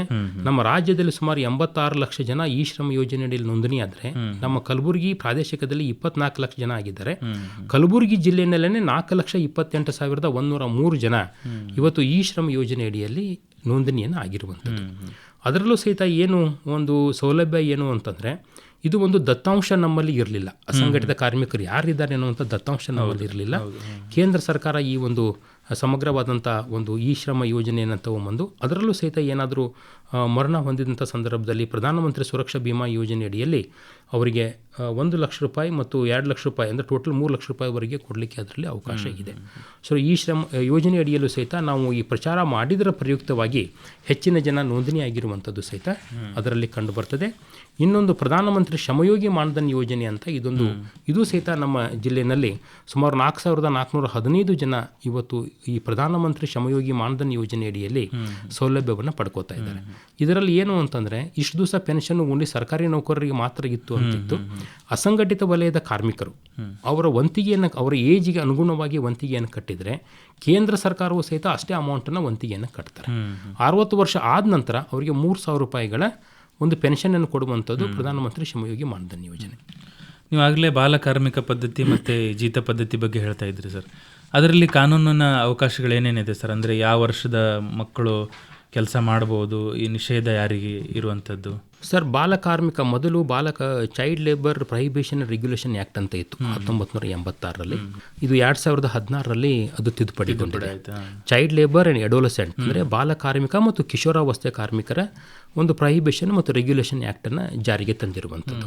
ಯಾರು 14 ವರ್ಷದ ಒಳಗಡೆ ಇರುವಂಥ ಮಕ್ಕಳಿದ್ದಾರೆ ಅವರು ಯಾವುದೇ ಒಂದು ಅಪಾಯಕಾರಿ ಇರಲಿ, ಅಪಾಯಕಾರಿ ಅಲ್ಲದೇ ಇರುವಂಥದ್ದಿರಲಿ, ಯಾವುದೇ ಉದ್ಯೋಗದಲ್ಲಿ ತೊಡಗಲಿಕ್ಕೆ ಅವಕಾಶ ಇಲ್ಲ. 14 ವರ್ಷದ ಒಳಗಡೆ ಇರುವಂಥ ಮಕ್ಕಳಿಗೆ ಕೆಲಸದಲ್ಲಿ ತೊಡಗಲಿಕ್ಕೆ ಅವಕಾಶ ಇಲ್ಲ. 14ರಿಂದ 18 ಏನು ಕಿಶೋರಾವಸ್ಥೆ ಕಾರ್ಮಿಕರಿದ್ದಾರೆ ಅವರಿಗೆ ಶೆಡ್ಯೂಲ್ ಅಂತ ಒಂದು ಕೊಟ್ಟಿದ್ದಾರೆ. ಆ ಒಂದು ಅನುಸೂಚಿನಲ್ಲಿ ತಿಳಿಸಿರುವಂಥ ನಿಷೇಧಿತ ಕಾರ್ಯವ್ಯಾಪ್ತಿಯನ್ನು ಹೊರತುಪಡಿಸಿ ಬೇರೆ ಕಡೆಗಳಲ್ಲಿ ಕೆಲಸ ಮಾಡಲಿಕ್ಕೆ ಅವಕಾಶ ಇದೆ. ಆದರೆ ಅವುಗಳಿಗೆ ರೆಗ್ಯುಲೇಷನ್ಗಳನ್ನ ಹಾಕಿದ್ದಾರೆ. ಒಂದು ದಿವಸದಲ್ಲಿ 3 ಗಂಟೆ ಕೆಲಸ ಮಾಡಬೇಕು, ವಾರದ ರಜಾ ಕೊಡಬೇಕು, ಅವ್ರನ್ನ ಕೆಲಸಕ್ಕೆ ಇಟ್ಕೊಂಡ್ರೆ ಏರಿಯಾ ಇನ್ಸ್ಪೆಕ್ಟರ್ಗೆ ಮಾಹಿತಿಯನ್ನು ಕೊಡಬೇಕು. ಇವೆಲ್ಲ ಕಂಡೀಷನ್ಗಳನ್ನು ಸಹಿತ ಅದರಲ್ಲಿ ಕೊಟ್ಟಿರುವಂಥದ್ದಿದೆ. ಮತ್ತು ದಂಡದ ಪ್ರಮಾಣವನ್ನು ಸಹಿತ ಜಾಸ್ತಿ ಮಾಡಿದ್ದಾರೆ. ಮೊದಲು 20,000 ಇತ್ತು, ಈಗ ಕನಿಷ್ಠ 20,000ದಿಂದ 50,000ವರೆಗೆ ಇದೆ. 6 ತಿಂಗಳಿಂದ 2 ವರ್ಷದವರೆಗೆ ಸೆರೆಮನೆ ವಾಸನ ಸಹಿತ ಅದರಲ್ಲಿ ಕೊಟ್ಟಿದ್ದಾರೆ. ಇದರಲ್ಲಿ ಇನ್ನೂ ವಿಶೇಷತೆ ಏನು ಅಂತಂದರೆ, ಯಾರು ಪಾಲಕರು ಮಕ್ಕಳನ್ನು ಕೆಲಸಕ್ಕೆ ಹಚ್ತಾರೆ ಅವರಿಗೆ ಪ್ರಥಮವಾಗಿ ಫಸ್ಟ್ ಇದಾಗ ವಾರ್ನಿಂಗ್ ನೋಟಿಸನ್ನು ಕೊಡ್ತೀವಿ. ಎರಡನೇ ಬಾರಿ ಮತ್ತೆ ಮಕ್ಕಳನ್ನು ಕಳಿಸಿದರೆ ಅವರಿಗೆ 10,000 ರೂಪಾಯಿಗಳ ದಂಡವನ್ನು ಹಾಕಲಿಕ್ಕೂ ಸಹಿತ ಈ ಒಂದು ಅಮೆಂಡ್ಮೆಂಟ್ ಆಗಿರುವಂಥ ಕಾಯ್ದೆಯಡಿಯಲ್ಲಿ ಅವಕಾಶವನ್ನು ಕಲ್ಪಿಸಿಕೊಟ್ಟಿರುವಂಥದ್ದು. ಸೊ ಇದು ಟೋಟಲ್ ಆಗಿ ಈ ಏನು ಚೈಲ್ಡ್ ಲೇಬರ್ಸ್ ಇದ್ದಾರೆ ಆ ಚೈಲ್ಡ್ ಲೇಬರ್ಸ್ ಒಂದು ನಿರ್ಮೂಲನೆ ಆಗಬೇಕು ಅನ್ನುವಂಥ ನಿಟ್ಟಿನಲ್ಲಿ ಆಯಾ ಜಿಲ್ಲೆಗಳಲ್ಲಿ ಒಂದು ರಾಜ್ಯ ಮಟ್ಟದ ಕ್ರಿಯಾ ಯೋಜನೆಯಡಿಯಲ್ಲಿ ಜಿಲ್ಲಾಧಿಕಾರಿಗಳ ಅಧ್ಯಕ್ಷತೆಯಲ್ಲಿ ಒಂದು ಜಿಲ್ಲಾ ಕಾರ್ಮಿಕ ಯೋಜನಾ ಸೊಸೈಟಿ ಅಂತಿರ್ತದೆ, ಬಾಲ ಕಾರ್ಮಿಕ ಯೋಜನಾ ಸೊಸೈಟಿ ಅಂತಿರ್ತದೆ. ಆ ಒಂದು ಯೋಜನಾ ಸೊಸೈಟಿನಲ್ಲಿ ಈ ಒಂದು ಬಾಲ ಕಾರ್ಮಿಕತೆಯನ್ನು ಹೋಗಲಾಡಿಸಲಿಕ್ಕೆ ಕೇವಲ ಕಾರ್ಮಿಕ ಇಲಾಖೆಯಿಂದ ಮಾತ್ರ ಆಗೋದಿಲ್ಲ ಅನ್ನುವಂಥ ನಿಟ್ಟಿನಲ್ಲಿ ಕರ್ನಾಟಕ ಸರ್ಕಾರ ಸುಮಾರು 11 ಇಲಾಖೆ, ಕಂದಾಯ ಇಲಾಖೆ ಆಗಿರ್ಬೋದು, ಪಂಚಾಯತ್ ರಾಜ್ ಇಲಾಖೆ ಆಗಿರ್ಬೋದು, ಮಹಿಳಾ ಮತ್ತು ಮಕ್ಕಳ ಅಭಿವೃದ್ಧಿ ಇಲಾಖೆ, ಶಿಕ್ಷಣ ಇಲಾಖೆ, ಕಾರ್ಖಾನೆ ಇಲಾಖೆ, ನಗರಾಭಿವೃದ್ಧಿ ಇಲಾಖೆ, ರೇಷ್ಮೆ ಇಲಾಖೆ, ಸಮಾಜ ಕಲ್ಯಾಣ ಇಲಾಖೆ, ಹಿಂದುಳಿದ ವರ್ಗಗಳ ಕಲ್ಯಾಣ ಇಲಾಖೆ, ಕೃಷಿ ಇಲಾಖೆ ಮತ್ತು ಕೈಗಾರಿಕಾ ವಾಣಿಜ್ಯ ಇಲಾಖೆಯ ಅಧಿಕಾರಿಗಳನ್ನು ಸಹಿತ ಹೆಚ್ಚುವರಿ ಇನ್ಸ್ಪೆಕ್ಟರ್ಗಳನ್ನಾಗಿ ಮಾಡಿದ್ದಾರೆ. ಅವರೂ ಸಹಿತ ಇದರಲ್ಲಿ ಇನ್ಸ್ಪೆಕ್ಷನ್ಗಳನ್ನ ಮಾಡಿ ಕೇಸ್ಗಳನ್ನ ಹಾಕಲಿಕ್ಕೆ ಅವಕಾಶವನ್ನು ಮಾಡಿಕೊಟ್ಟಿರುವಂಥದ್ದು. ಎವ್ರಿ ತಾಲೂಕುಗಳಲ್ಲಿ ಟಾಸ್ಕ್ ಫೋರ್ಸ್ಗಳನ್ನ ಮಾಡಿದ್ದಾರೆ. ತಹಸೀಲ್ದಾರ್ ಅಧ್ಯಕ್ಷತೆಯಲ್ಲಿ ಮತ್ತು ಕಾರ್ಮಿಕ ನಿರೀಕ್ಷಕರ ಮೆಂಬರ್ಶಿಪ್ನ ಒಂದು ಸೆಕ್ರೆಟರಿ ಆಗಿರ್ತಾರೆ. ಟಾಸ್ಕ್ ಫೋರ್ಸ್ಗಳನ್ನ ಮಾಡ್ತಾರೆ. ನಿರಂತರವಾಗಿ ಹಠಾತ್ ದಾಳಿಗಳನ್ನ ಮಾಡುವಂಥದ್ದು, ಬಾಲ ಕಾರ್ಮಿಕರನ್ನು ಪತ್ತೆ ಹಚ್ಚುವಂಥದ್ದು, ಕೆಲಸದಿಂದ ಬಿಡುಗಡೆಗೊಳಿಸುವಂಥದ್ದು ಮತ್ತು ಅವರನ್ನು ಪುನರ್ವಸತಿಗೊಳಿಸುವಂಥದ್ದು ಈ ಒಂದು ಯೋಜನಾ ಸೊಸೈಟಿಯ ಪ್ರಮುಖವಾದಂಥ ಕೆಲಸ ಕಾರ್ಯ ಆಗಿದೆ. ಈಗ ಸಾರ್ವಜನಿಕರು ಏನಾದರೂ ಈ ಥರ ಪ್ರಕರಣದ ಬಗ್ಗೆ ನಿಮಗೆ ಮಾಹಿತಿ ಕೊಡಬೇಕಾದ್ರೆ ಅವರು ಯಾವುದಾದ್ರೂ ಸಹಾಯವಾಣಿಗೆ ಸಂಪರ್ಕ ಮಾಡ್ಬೋದು ಸರ್? ಅವರು 1098ಗೆ ಮಾಡ್ಬೋದು, ಇಲ್ಲ 112ಗೂ ಸಹಿತ ಮಾಡಲಿಕ್ಕೆ ಅವಕಾಶ ಇದೆ. ಇಲ್ಲ ಅಂತಂದರೆ ನಮ್ಮದು ಕಾರ್ಮಿಕ ಇಲಾಖೆಯ ಒಂದು ಸಹಾಯವಾಣಿ ಏನಿದೆ 155214 ಇಲ್ಲಿಯೂ ಸಹಿತ ಫೋನ್ ಮಾಡಿದರೆ ಅವರು ನಮ್ಮ ಇಲಾಖೆ ಆಗಿರ್ಬೋದು, ಜಿಲ್ಲಾಡಳಿತದ ಯಾವುದೇ ಇಲಾಖೆಗೆ ಮಾಡಿದರೂ ಸಹಿತ ನಮ್ಮ ಇಲಾಖೆಯ ಒಬ್ಬರು ಪ್ರಾಜೆಕ್ಟ್ ಡೈರೆಕ್ಟರ್ ಇರ್ತಾರೆ, ಇನ್ಸ್ಪೆಕ್ಟರ್ಗಳ ತಂಡ ಅದನ್ನು ಮಾಡುವಂಥದ್ದು ಮತ್ತು ಪ್ರತಿ 3 ವರ್ಷಗಳಿಗೊಮ್ಮೆ ಸರ್ವೇನೂ ಸಹಿತ ಮಾಡ್ತಾರೆ. ಸರ್ವೆಗಳನ್ನು ಮಾಡಿಕೊಂಡು ಎಲ್ಲಿ ಕಂಡು ಬರ್ತಾರೆ, ಯಾವ ಕ್ಷೇತ್ರದಲ್ಲಿ ಜಾಸ್ತಿ ಜನ ಇದ್ದಾರೆ ಅನ್ನುವಂಥ ಎನಾಲಿಸಿಸನ್ನು ಸಹಿತ ಅವರು ಮಾಡಿ ಸರ್ಕಾರಕ್ಕೆ ವರದಿಯನ್ನು ಕಳಿಸಿಕೊಡುವಂಥದ್ದಿದೆ. ಈಗ ಪುನರ್ವಸತಿ ಕೇಂದ್ರದ ಬಗ್ಗೆ ಹೇಳಿದ್ರಲ್ಲ ಸರ್, ಅಲ್ಲಿ ಯಾವ ರೀತಿ ಚಟುವಟಿಕೆಗಳಾಗುತ್ತೆ ಸರ್? ಸರ್, ಈಗ ಪುನರ್ವಸತಿ ಅಂತಂದರೆ ಈಗೇನು ನಮ್ಮಲ್ಲಿ ಬೇರೆ ಬೇರೆ ಹಾಸ್ಟೆಲ್ಗಳಿರ್ತವೆ, ಬೇರೆ ಬೇರೆ ಇಲಾಖೆಗಳ ಹಾಸ್ಟೆಲ್ಗಳಾಗಿರ್ಬೋದು, ನಮ್ಮದೇ ಪ್ರತ್ಯೇಕವಾದಂಥ ಯಾವುದೋ ಪುನರ್ವಸತಿ ಕೇಂದ್ರಗಳು ಈಗ ಚಾಲ್ತಿಯಲ್ಲಿ. ಯಾಕಂದರೆ ಈಗ ಬೇರೆ ಬೇರೆ ಇಲಾಖೆಗಳ ಹಾಸ್ಟೆಲ್ಗಳಿರ್ತವೆ ಅಥವಾ ಫಿಟ್ ಹೋಮ್ಸ್ ಇರ್ತವೆ, ಅಲ್ಲಿ ಮಕ್ಕಳನ್ನು ನಾವು ಅವರಿಗೆ ಕಳಿಸ್ಕೊಡ್ತೀವಿ. ಇಲ್ಲ CWC ಅಂತ ಇದೆ, ಚೈಲ್ಡ್ ವೆಲ್ಫೇರ್ ಕಮಿಟಿ ಮುಂದೆನೂ ಸಹಿತ ನಾವು ಅವರನ್ನು ಪ್ರೊಡ್ಯೂಸ್ ಮಾಡಿದರೆ ಚೈಲ್ಡ್ ವೆಲ್ಫೇರ್ ಕಮಿಟಿಯ ಸದಸ್ಯರುಗಳು ಆ ಮಗುವಿನ ಇರುವಿಕೆ ಬಗ್ಗೆ, ಪುನರ್ವಸತಿ ಬಗ್ಗೆ ಕಾರ್ಯಕ್ರಮವನ್ನು ಕೈಗೊಳ್ಳುತ್ತಾರೆ. ನಮ್ಮ ಇಲಾಖೆಯ ವತಿಯಿಂದ ಯಾರೋ ತಪ್ಪಿತಸ್ಥ ಮಾಲೀಕ ಇದ್ದಾನೆ, ಅವನ ಮೇಲೆ 20,000 ರೂಪಾಯಿಗಳ ಪೆನಾಲ್ಟಿ ಅಂದರೆ ಅವರಿಗೆ ಒಂದು ಪರಿಹಾರವನ್ನು ನಮ್ಮ ಜಿಲ್ಲಾ ಅಧಿಕಾರಿಗಳ ಒಂದು ಅಕೌಂಟ್ಗೆ ಹಾಕುವಂಥದ್ದು. ಏನು ನಮ್ಮದು ಬಾಲ ಕಾರ್ಮಿಕ ಯೋಜನಾ ಸೊಸೈಟಿ ಇದೆ ಅಲ್ಲಿಗೆ ಬರುವಂಥದ್ದು. ಅದಕ್ಕೆ ಸರ್ಕಾರದವರು ಒಂದು 5,000 ರೂಪಾಯಿಯನ್ನು ಹಾಕ್ತಾರೆ. ಆ 25,000 ರೂಪಾಯಿಗಳಿಂದ ಬರುವಂಥ ಬಡ್ಡಿಯನ್ನು ಮಗುವಿನ ವಿವಿಧ ಚಟುವಟಿಕೆಗಳಿಗೆ ಬಳಸುವಂಥದ್ದು. ಮತ್ತು ತಪ್ಪಿತಸ್ಥ ಮಾಲೀಕ ಏನಿರ್ತಾನೆ ಅವನ ಮೇಲೆ ಕ್ರಿಮಿನಲ್ ಅಫೆನ್ಸ್ ಆಗೋದ್ರಿಂದ JMFCನಲ್ಲೂ ಸಹಿತ ಕೇಸ್ಗಳನ್ನ ದಾಖಲು ಮಾಡುವಂಥದ್ದಿದೆ. ಈಗ ಅದನ್ನು ಕಾಗ್ನಿಜೆನ್ಸ್ ಅಫೆನ್ಸ್ ಅಂತಲೂ ಸಹಿತ ಕಾಗ್ನಿಜೇಬಲ್ ಅಫೆನ್ಸ್ ಅಂತ ಮಾಡಿದ್ದಾರೆ. ಸೊ ಅದನ್ನು FIR ಅನ್ನು ಸಹಿತ ಮಾಡಲಿಕ್ಕೆ ಅದರಲ್ಲಿ ಅವಕಾಶವನ್ನು ಕಲ್ಪಿಸಿಕೊಟ್ಟಿದ್ದಾರೆ. ತುಂಬ ಒಳ್ಳೆಯ ಮಾಹಿತಿ ನೀಡಿದ್ರಿ ಸರ್. ಈಗ ಕಾರ್ಯಕ್ರಮದ ಕೊನೆಯ ಹಂತದಲ್ಲಿದ್ದೀವಿ. ಈಗ ಹಳಿಮನೆ ಸರ್, ತಾವು ಹೇಳಿ, ಈಗ ಸಾಮಾನ್ಯವಾಗಿ ಎಲೆಕ್ಷನಲ್ಲಿ ಜಾಸ್ತಿ ಕಾರ್ಮಿಕರು ಭಾಗವಹಿಸಬೇಕಾದ್ರೆ ಸಾರಿಗೆ ವ್ಯವಸ್ಥೆ ಅನ್ನೋದು ತುಂಬ ಮುಖ್ಯ ಆಗಿರುತ್ತೆ ಸರ್. ಈಗ ಆ ನಿಟ್ಟಿನಲ್ಲಿ ಏನಾದರೂ ನೀವು ನಿರ್ದೇಶನ ನೀಡಿದ್ದೀರಾ? ಅಂದರೆ ಆಯಾ ಫ್ಯಾಕ್ಟ್ರಿದವರೇ ಸಾರಿಗೆ ವ್ಯವಸ್ಥೆ ಕಲ್ಪಿಸಬೇಕು ಅಥವಾ ಅವರು ಕಾರ್ಮಿಕರು ತಾವು ಖುದ್ದಾಗಿ ಏನಾದರೂ ವ್ಯವಸ್ಥೆ ಮಾಡ್ಕೊಂಡು ಬರ್ಬೋದು? ಯಾಕಂದರೆ ಕೆಲವೊಂದು ಕಡೆ ಮತಗಟ್ಟೆಗಳು ದೂರದಲ್ಲಿರುತ್ತೆ, ಮತ್ತು ಈಗ ಬಿಸಿಲು ಜಾಸ್ತಿ ಆಗಿರೋದ್ರಿಂದ ಮತದಾನದಿಂದ ಹೊರಗುಳಿಯೋರ ಸಂಖ್ಯೆ ಕೂಡ ಜಾಸ್ತಿ ಆಗ್ತಾ ಇದೆ. ಈಗ ಈ ಸಂದರ್ಭದಲ್ಲಿ ಏನಾದರೂ ಸಾರಿಗೆ ವ್ಯವಸ್ಥೆ ಇದೆಯಾ ಸರ್ ಇಲಾಖೆಯ ವತಿಯಿಂದ? ಕಡ್ಡಾಯವಾಗಿ ನಾವು ರಜೆ ಕೊಡಿಸ್ಬೇಕು, ವೇತನ ಸಹಿತ ರಜೆ ಕೊಡಿಸ್ಬೇಕಂತ ನಮ್ಗೆ ಈಗಾಗಲೇ ಒಂದು ಮಾನ್ಯ ಕಾರ್ಮಿಕ ಆಯುಕ್ತರಿಂದ ಒಂದು ಆದೇಶ ಇದೆ. ಸೊ ಆ ನಿಟ್ಟಿನಲ್ಲಿ ನಾವೆಲ್ಲರಿಗೂ ಕೂಡ ಅವತ್ತಿನ ದಿನ ನಾವು ರಜೆ ಕೊಡಿಸ್ಲಿಕ್ಕೆ, ಅವರಿಗೆ ವಿತ್ ಸ್ಯಾಲ್ರಿ ಕೊಡಿಸ್ಲಿಕ್ಕೆ ನಾವು ಈಗಾಗಲೇ ನಾವು ಎಲ್ಲ ಇದಕ್ಕೂ ಹೇಳಿದ್ದೀವಿ. ಅದು ಸೊ ಹೀಗಾಗಿ ಅವರಾಗೆ ಖುದ್ದಾಗಿ ಬಂದು ಮತದಾನ ಮಾಡಬೇಕು ಅವರು ಅವತ್ತಿನ ದಿನ. ಬೇರೆ ಜಿಲ್ಲೆಯಲ್ಲಿ ಇರೋರಿಗೂ ಕೂಡ, ಆಮೇಲೆ ಕೆಲವೊಬ್ರು ಇಲ್ಲಿ ಸುಮಾರು ಜನ ಮೈಗ್ರೆಂಟ್ಸ್ ಲೇಬರ್ ಕೂಡ ಇದ್ದಾರೆ. ಸೊ ಅವರಿಗೆ ನಾವು ಹೇಳಿದ್ವಿ, ನಿಮ್ಮ ರಾಜ್ಯಗಳಿಗೆ ಹೋಗಿ ನೀವು ಕಡ್ಡಾಯವಾಗಿ ಮತದಾನ ಮಾಡ್ರಿ ಅಂತ. ಸೊ ಅದ್ರ ಜೊತೆಗೆ ಅವರು ಪ್ರತಿಯೊಬ್ಬರು ವೋಟರ್ಸ್, ಈಗ ಕೆಲವೊಬ್ಬರು ಅವರ ಕುಟುಂಬದವ್ರಿಗಾಗಿರ್ಬೋದು ಅಥವಾ ಅವರ ಸ್ನೇಹಿತರಾಗಿರ್ಬೋದು, ಯಾಕಂದರೆ ಎಲ್ಲ ಕಡೆನೂ ಕೆಲವೊಂದು ಸಾರಿ ಹೋಗಲಿಕ್ಕೆ ಆಗಲ್ಲ. ಸೊ ಪ್ರತಿಯೊಬ್ಬ ನನ್ನಿಂದನೇ ಸುಮಾರು ಒಂದು 10ರಿಂದ 15 ಜನಕ್ಕೆ ಹೇಳಿದರೆ, ಈಗ ನಾವು ಹೋದ ಫ್ಯಾಕ್ಟ್ರಿಗಳಲ್ಲೆಲ್ಲ ಸುಮಾರು ಒಂದು 50 ಜನ 20 ಆ ಥರ ಎಲ್ಲ ಇದ್ದರು. ಸೊ 20 ಜನ ಅಂದರೆ ಒಬ್ಬೊಬ್ಬರು ಕೂಡ ಒಬ್ಬರಿಗೆ ಹೇಳಿದರೆ, ಸೊ ಅಲ್ಲಿ ಒಂದು 20 ಜನ ಅಂದರೆ 200 ಜನರಿಗೆ ಒಂದು ಅವೇರ್ನೆಸ್ ಮಾಡ್ದಂಗೆ ಆಗುತ್ತೆ. ಸೊ ಆ ನಿಟ್ಟಿನಲ್ಲಿ ಪ್ರತಿಯೊಬ್ಬ ಒಂದು ನಾಗರಿಕಂದು ಕೂಡ ಒಂದು ಮತದಾನ ಜಾಗೃತಿಯಲ್ಲಿ ಹೆಚ್ಚಿನ ಒಂದು ಜವಾಬ್ದಾರಿ ಇರುತ್ತೆ ಅಂತ ನಾವು ಎಲ್ಲರಿಗೂ ಕೂಡ ಒಂದು ಅರಿವು ಕೂಡ ಮಾಡಿಸಿಕೊಟ್ಟಿದ್ದೀವಿ. ಸೊ ಅದೇ ರೀತಿ ಒಂದು ಒಳ್ಳೆಯ ಸ್ಪಂದನೆ ಕೂಡ ನಮಗೆ ಪ್ರತಿಯೊಂದು ಕಾರ್ಖಾನೆಗಳಿಂದ ಹಾಗೂ ಸಂಸ್ಥೆಗಳಿಂದ ಸಿಕ್ಕಿದೆ. ಈಗ ಕೊನೆಯದಾಗಿ ಸರ್, ಈಗ ನಾವು ಹೀಟ್ ವೇವ್ಸ್ ಬಗ್ಗೆ ಮಾತಾಡ್ತಿದ್ವಿ. ತುಂಬ ಜನರು ಕಾರ್ಮಿಕರು ಬಿಸಿಲಲ್ಲಿ ಕೆಲಸ ಮಾಡ್ತಾರೆ, ಕಟ್ಟಡ ಕಾರ್ಮಿಕರು ಇರ್ಬೋದು, ಬೇರೆ ಬೇರೆ ಕಾರ್ಮಿಕರು ಇರ್ಬೋದು. ಈ ಒಂದು ಸಂದರ್ಭದಲ್ಲಿ ಏನಾದರೂ ಅವರಿಗೆ ಈಗ ಆಶ್ರಯ ತಾಣಗಳ ನಿರ್ಮಾಣ ಮಾಡೋದಾಗಲಿ ಆ ಥರದ್ದು ಏನಾದರೂ ಇಲಾಖೆ ವತಿಯಿಂದ ಆಗ್ತಾ ಇದೆಯಾ ಸರ್? ಸರ್, ಈಗ ನಾವು ಈಗಾಗಲೇ ಮಾಲೀಕರೇನಿದ್ದಾರೆ, ಕಟ್ಟಡ ನಿರ್ಮಾಣ ಕಾರ್ಮಿಕರಾಗಿರ್ಬೋದು, ಅವ್ರ ಮಾಲೀಕರಾಗಿರ್ಬೋದು, ಅವರಿಗೆ ನಾವು ಸರಿಯಾದಂದರೆ ಸ್ವಲ್ಪ ಜಾಸ್ತಿ ಹೆಚ್ಚಿನ ಬಿಸಿಲಿನ ಸಮಯದಲ್ಲಿ ಕೆಲಸವನ್ನು ಪಡೆದೆ ಮುಂಜಾನೆ ಹೊತ್ತಿನಲ್ಲಿ ಕೆಲಸ ಪಡ್ಕೋಬೇಕಂತ ಅನ್ಅಫಿಷಿಯಲಾಗಿ ಹೇಳಿರುವಂಥದ್ದು. ಅವ್ರ ಕೆಲಸದ ಸಮಯದಲ್ಲಿ ಬದಲಾವಣೆ ಮಾಡಿಕೊಂಡ್ರೆ ಅನುಕೂಲ ಅಂತ ಅನ್ನುವಂಥದ್ದು ಸಹಿತ ಯಾರ್ಯಾರು ಬಿಲ್ಡರ್ಸ್ ಇದ್ದಾರೆ ಅವರಿಗೆ ಒಂದು ನಾವು ಮೀಟಿಂಗ್ ಮಾಡಿಬಿಟ್ಟು, ಕೆಲವು ಜನ ಕಾರ್ಮಿಕರು ಬಂದು ಹೇಳಿದರು ಬಿಸಿಲಿನ ಟೈಮಲ್ಲಿ ಕೆಲಸ ಮಾಡ್ಲಿಕ್ಕೆ ತೊಂದರೆ ಆಗ್ತದೆ ಅಂತ, ಅವರಿಗೂ ಸಹಿತ ನಾವು ಒಂದು ಕರೆದು ಬಿಟ್ಟು ಹೇಳಿರುವಂಥದ್ದಿದೆ. ಇನ್ನು ಫ್ಯಾಕ್ಟ್ರಿಗಳಲ್ಲಿ ಕೆಲಸ ಮಾಡುವಂಥವ್ರಿಗಂತೂ ಅವರಿಗೆ ವಿಶ್ರಾಂತಿ ಕೊಠಡಿಗಳಿರ್ತದೆ, ಅವರಿಗೆ ಒಂದು ಹೆಚ್ಚಿನ ಸಮಸ್ಯೆ ಇಲ್ಲ. ಬಟ್ ಕಟ್ಟಡ ನಿರ್ಮಾಣ ಕಾರ್ಮಿಕರಿಗೆ ಇವತ್ತು ಸಮಸ್ಯೆ ಆಗಿರುವಂಥದ್ದು ಕಂಡು ಬಂದಿದೆ.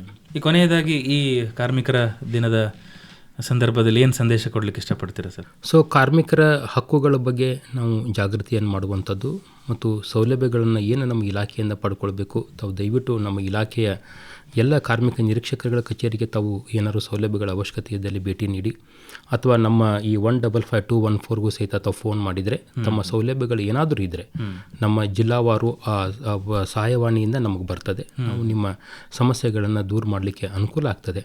ಸೊ ತಾವೆಲ್ಲರೂ ಈ ಕಾರ್ಮಿಕ ಕಾನೂನುಗಳಡಿ ಮತ್ತು ಮಂಡಳಿಗಳಡಿ ಏನಾದರೂ ಅರ್ಹರಿದ್ದರೆ ತಾವು ಸೌಲಭ್ಯಗಳನ್ನ ಪಡ್ಕೊಳ್ಳಿ ಮತ್ತು ತಮಗೆ ಅಂತಾರಾಷ್ಟ್ರೀಯ ಕಾರ್ಮಿಕ ದಿನಾಚರಣೆಯ ಶುಭಾಶಯಗಳನ್ನ ಮತ್ತೊಮ್ಮೆ ಅವರಿಗೆ ಹೇಳಲಿಕ್ಕೆ ನಾನು ಬಯಸ್ತೇನೆ. ತುಂಬ ಧನ್ಯವಾದಗಳು ಸರ್. ಸಮಗ್ರವಾದ ಮಾಹಿತಿಯನ್ನು ನಮ್ಮೆಲ್ಲ ಕೇಳುಗರಿಗೆ ಮಾಡಿಕೊಟ್ಟಿದ್ದೀರಾ. ಕೇಳುಗರೆ, ನಿಮ್ಮೆಲ್ಲರ ಪರವಾಗಿ ಕಲಬುರಗಿ ಪ್ರಾದೇಶಿಕ ಉಪ ಕಾರ್ಮಿಕ ಆಯುಕ್ತರಾದ ವೆಂಕಟೇಶ್ ಸಿಂಧಿಹಟ್ಟಿ ಸರ್ಗೆ ಧನ್ಯವಾದಗಳನ್ನ ತಿಳಿಸ್ತಾ ಇದ್ದೇನೆ. ಧನ್ಯವಾದಗಳು ಸರ್. Thank you. ಕಲಬುರಗಿ ಜಿಲ್ಲೆಯ ಕಾರ್ಮಿಕ ಅಧಿಕಾರಿಯಾದಂಥ SR ಹಳಿಮನಿ ಸರ್ಗೂ ಕೂಡ ಧನ್ಯವಾದಗಳು. Thank you sir. ಮತ್ತೊಮ್ಮೆ ಎಲ್ಲ ಕಾರ್ಮಿಕ ವರ್ಗದವರಿಗೆ ಅಂತಾರಾಷ್ಟ್ರೀಯ ಕಾರ್ಮಿಕ ದಿನದ ಹಾರ್ದಿಕ ಶುಭಾಶಯಗಳು. ಮತ್ತೆ ಮುಂದಿನ ವಾರ ಸರಿಯಾಗಿ 10:30ಕ್ಕೆ ಇನ್ನೊಂದು ವಿಷಯದೊಂದಿಗೆ ನಿಮ್ಮ ಭೇಟಿ ಮಾಡ್ತೇನೆ. ಅಲ್ಲಿವರೆಗೂ ನಮಸ್ಕಾರ. ಜೊತೆ ಜೊತೆಯಲಿ ಬಾನುಲಿಯ ಜೊತೆಯಲಿ. ಇದುವರೆಗೆ ಜೊತೆ ಜೊತೆಯಲ್ಲಿ ಪ್ರಾಯೋಜಿತ ನೇರ ಫೋನ್ ಇನ್ ಸಂವಾದ ಕೇಳಿದಿರಿ. ಅಂತಾರಾಷ್ಟ್ರೀಯ ಕಾರ್ಮಿಕ ದಿನದ ಸಂದರ್ಭದಲ್ಲಿ ಕಾರ್ಮಿಕರ ಕಲ್ಯಾಣ ಕುರಿತು ಸಂವಾದದಲ್ಲಿ ಭಾಗವಹಿಸಿದವರು ಕಲಬುರಗಿ ಪ್ರಾದೇಶಿಕ ಉಪ ಕಾರ್ಮಿಕ ಆಯುಕ್ತರಾದ ವೆಂಕಟೇಶ್ ಶಿಂಧಿಹಟ್ಟಿ. ಭಾನುಭುವಿಯ ವಿಶಾಲ ಪರಿಧಿಯಲಿ ಕಾರ್ಯಕ್ರಮವನ್ನ ಪ್ರಸ್ತುತಪಡಿಸಿದವರು ಸಂಗಮೇಶ್. ಶೀರ್ಷಿಕೆ ಗೀತ ರಚನೆ ಡಾಕ್ಟರ್ ಸದಾನಂದ ಪೆರ್ಲಾ. ಶೀರ್ಷಿಕೆ ಗೀತೆ ರಾಗ ಸಂಯೋಜಿಸಿ ಹಾಡಿದವರು ಕುಮಾರ್ ಕಣವಿ. ಪ್ರಸಾರ ನೆರವು ಲಕ್ಷ್ಮೀಕಾಂತ್ ಪಾಟೀಲ್. ತಾಂತ್ರಿಕ ನೆರವು ಮೊಹಮ್ಮದ್ ಅಸ್ಲಂ ಖಾಸ್ದಾರ್. ಜೊತೆ ಜೊತೆಯಲಿ ಸಾಗಲಿ ವಿಶ್ವ ಪಥವಾ ಸೇರಿ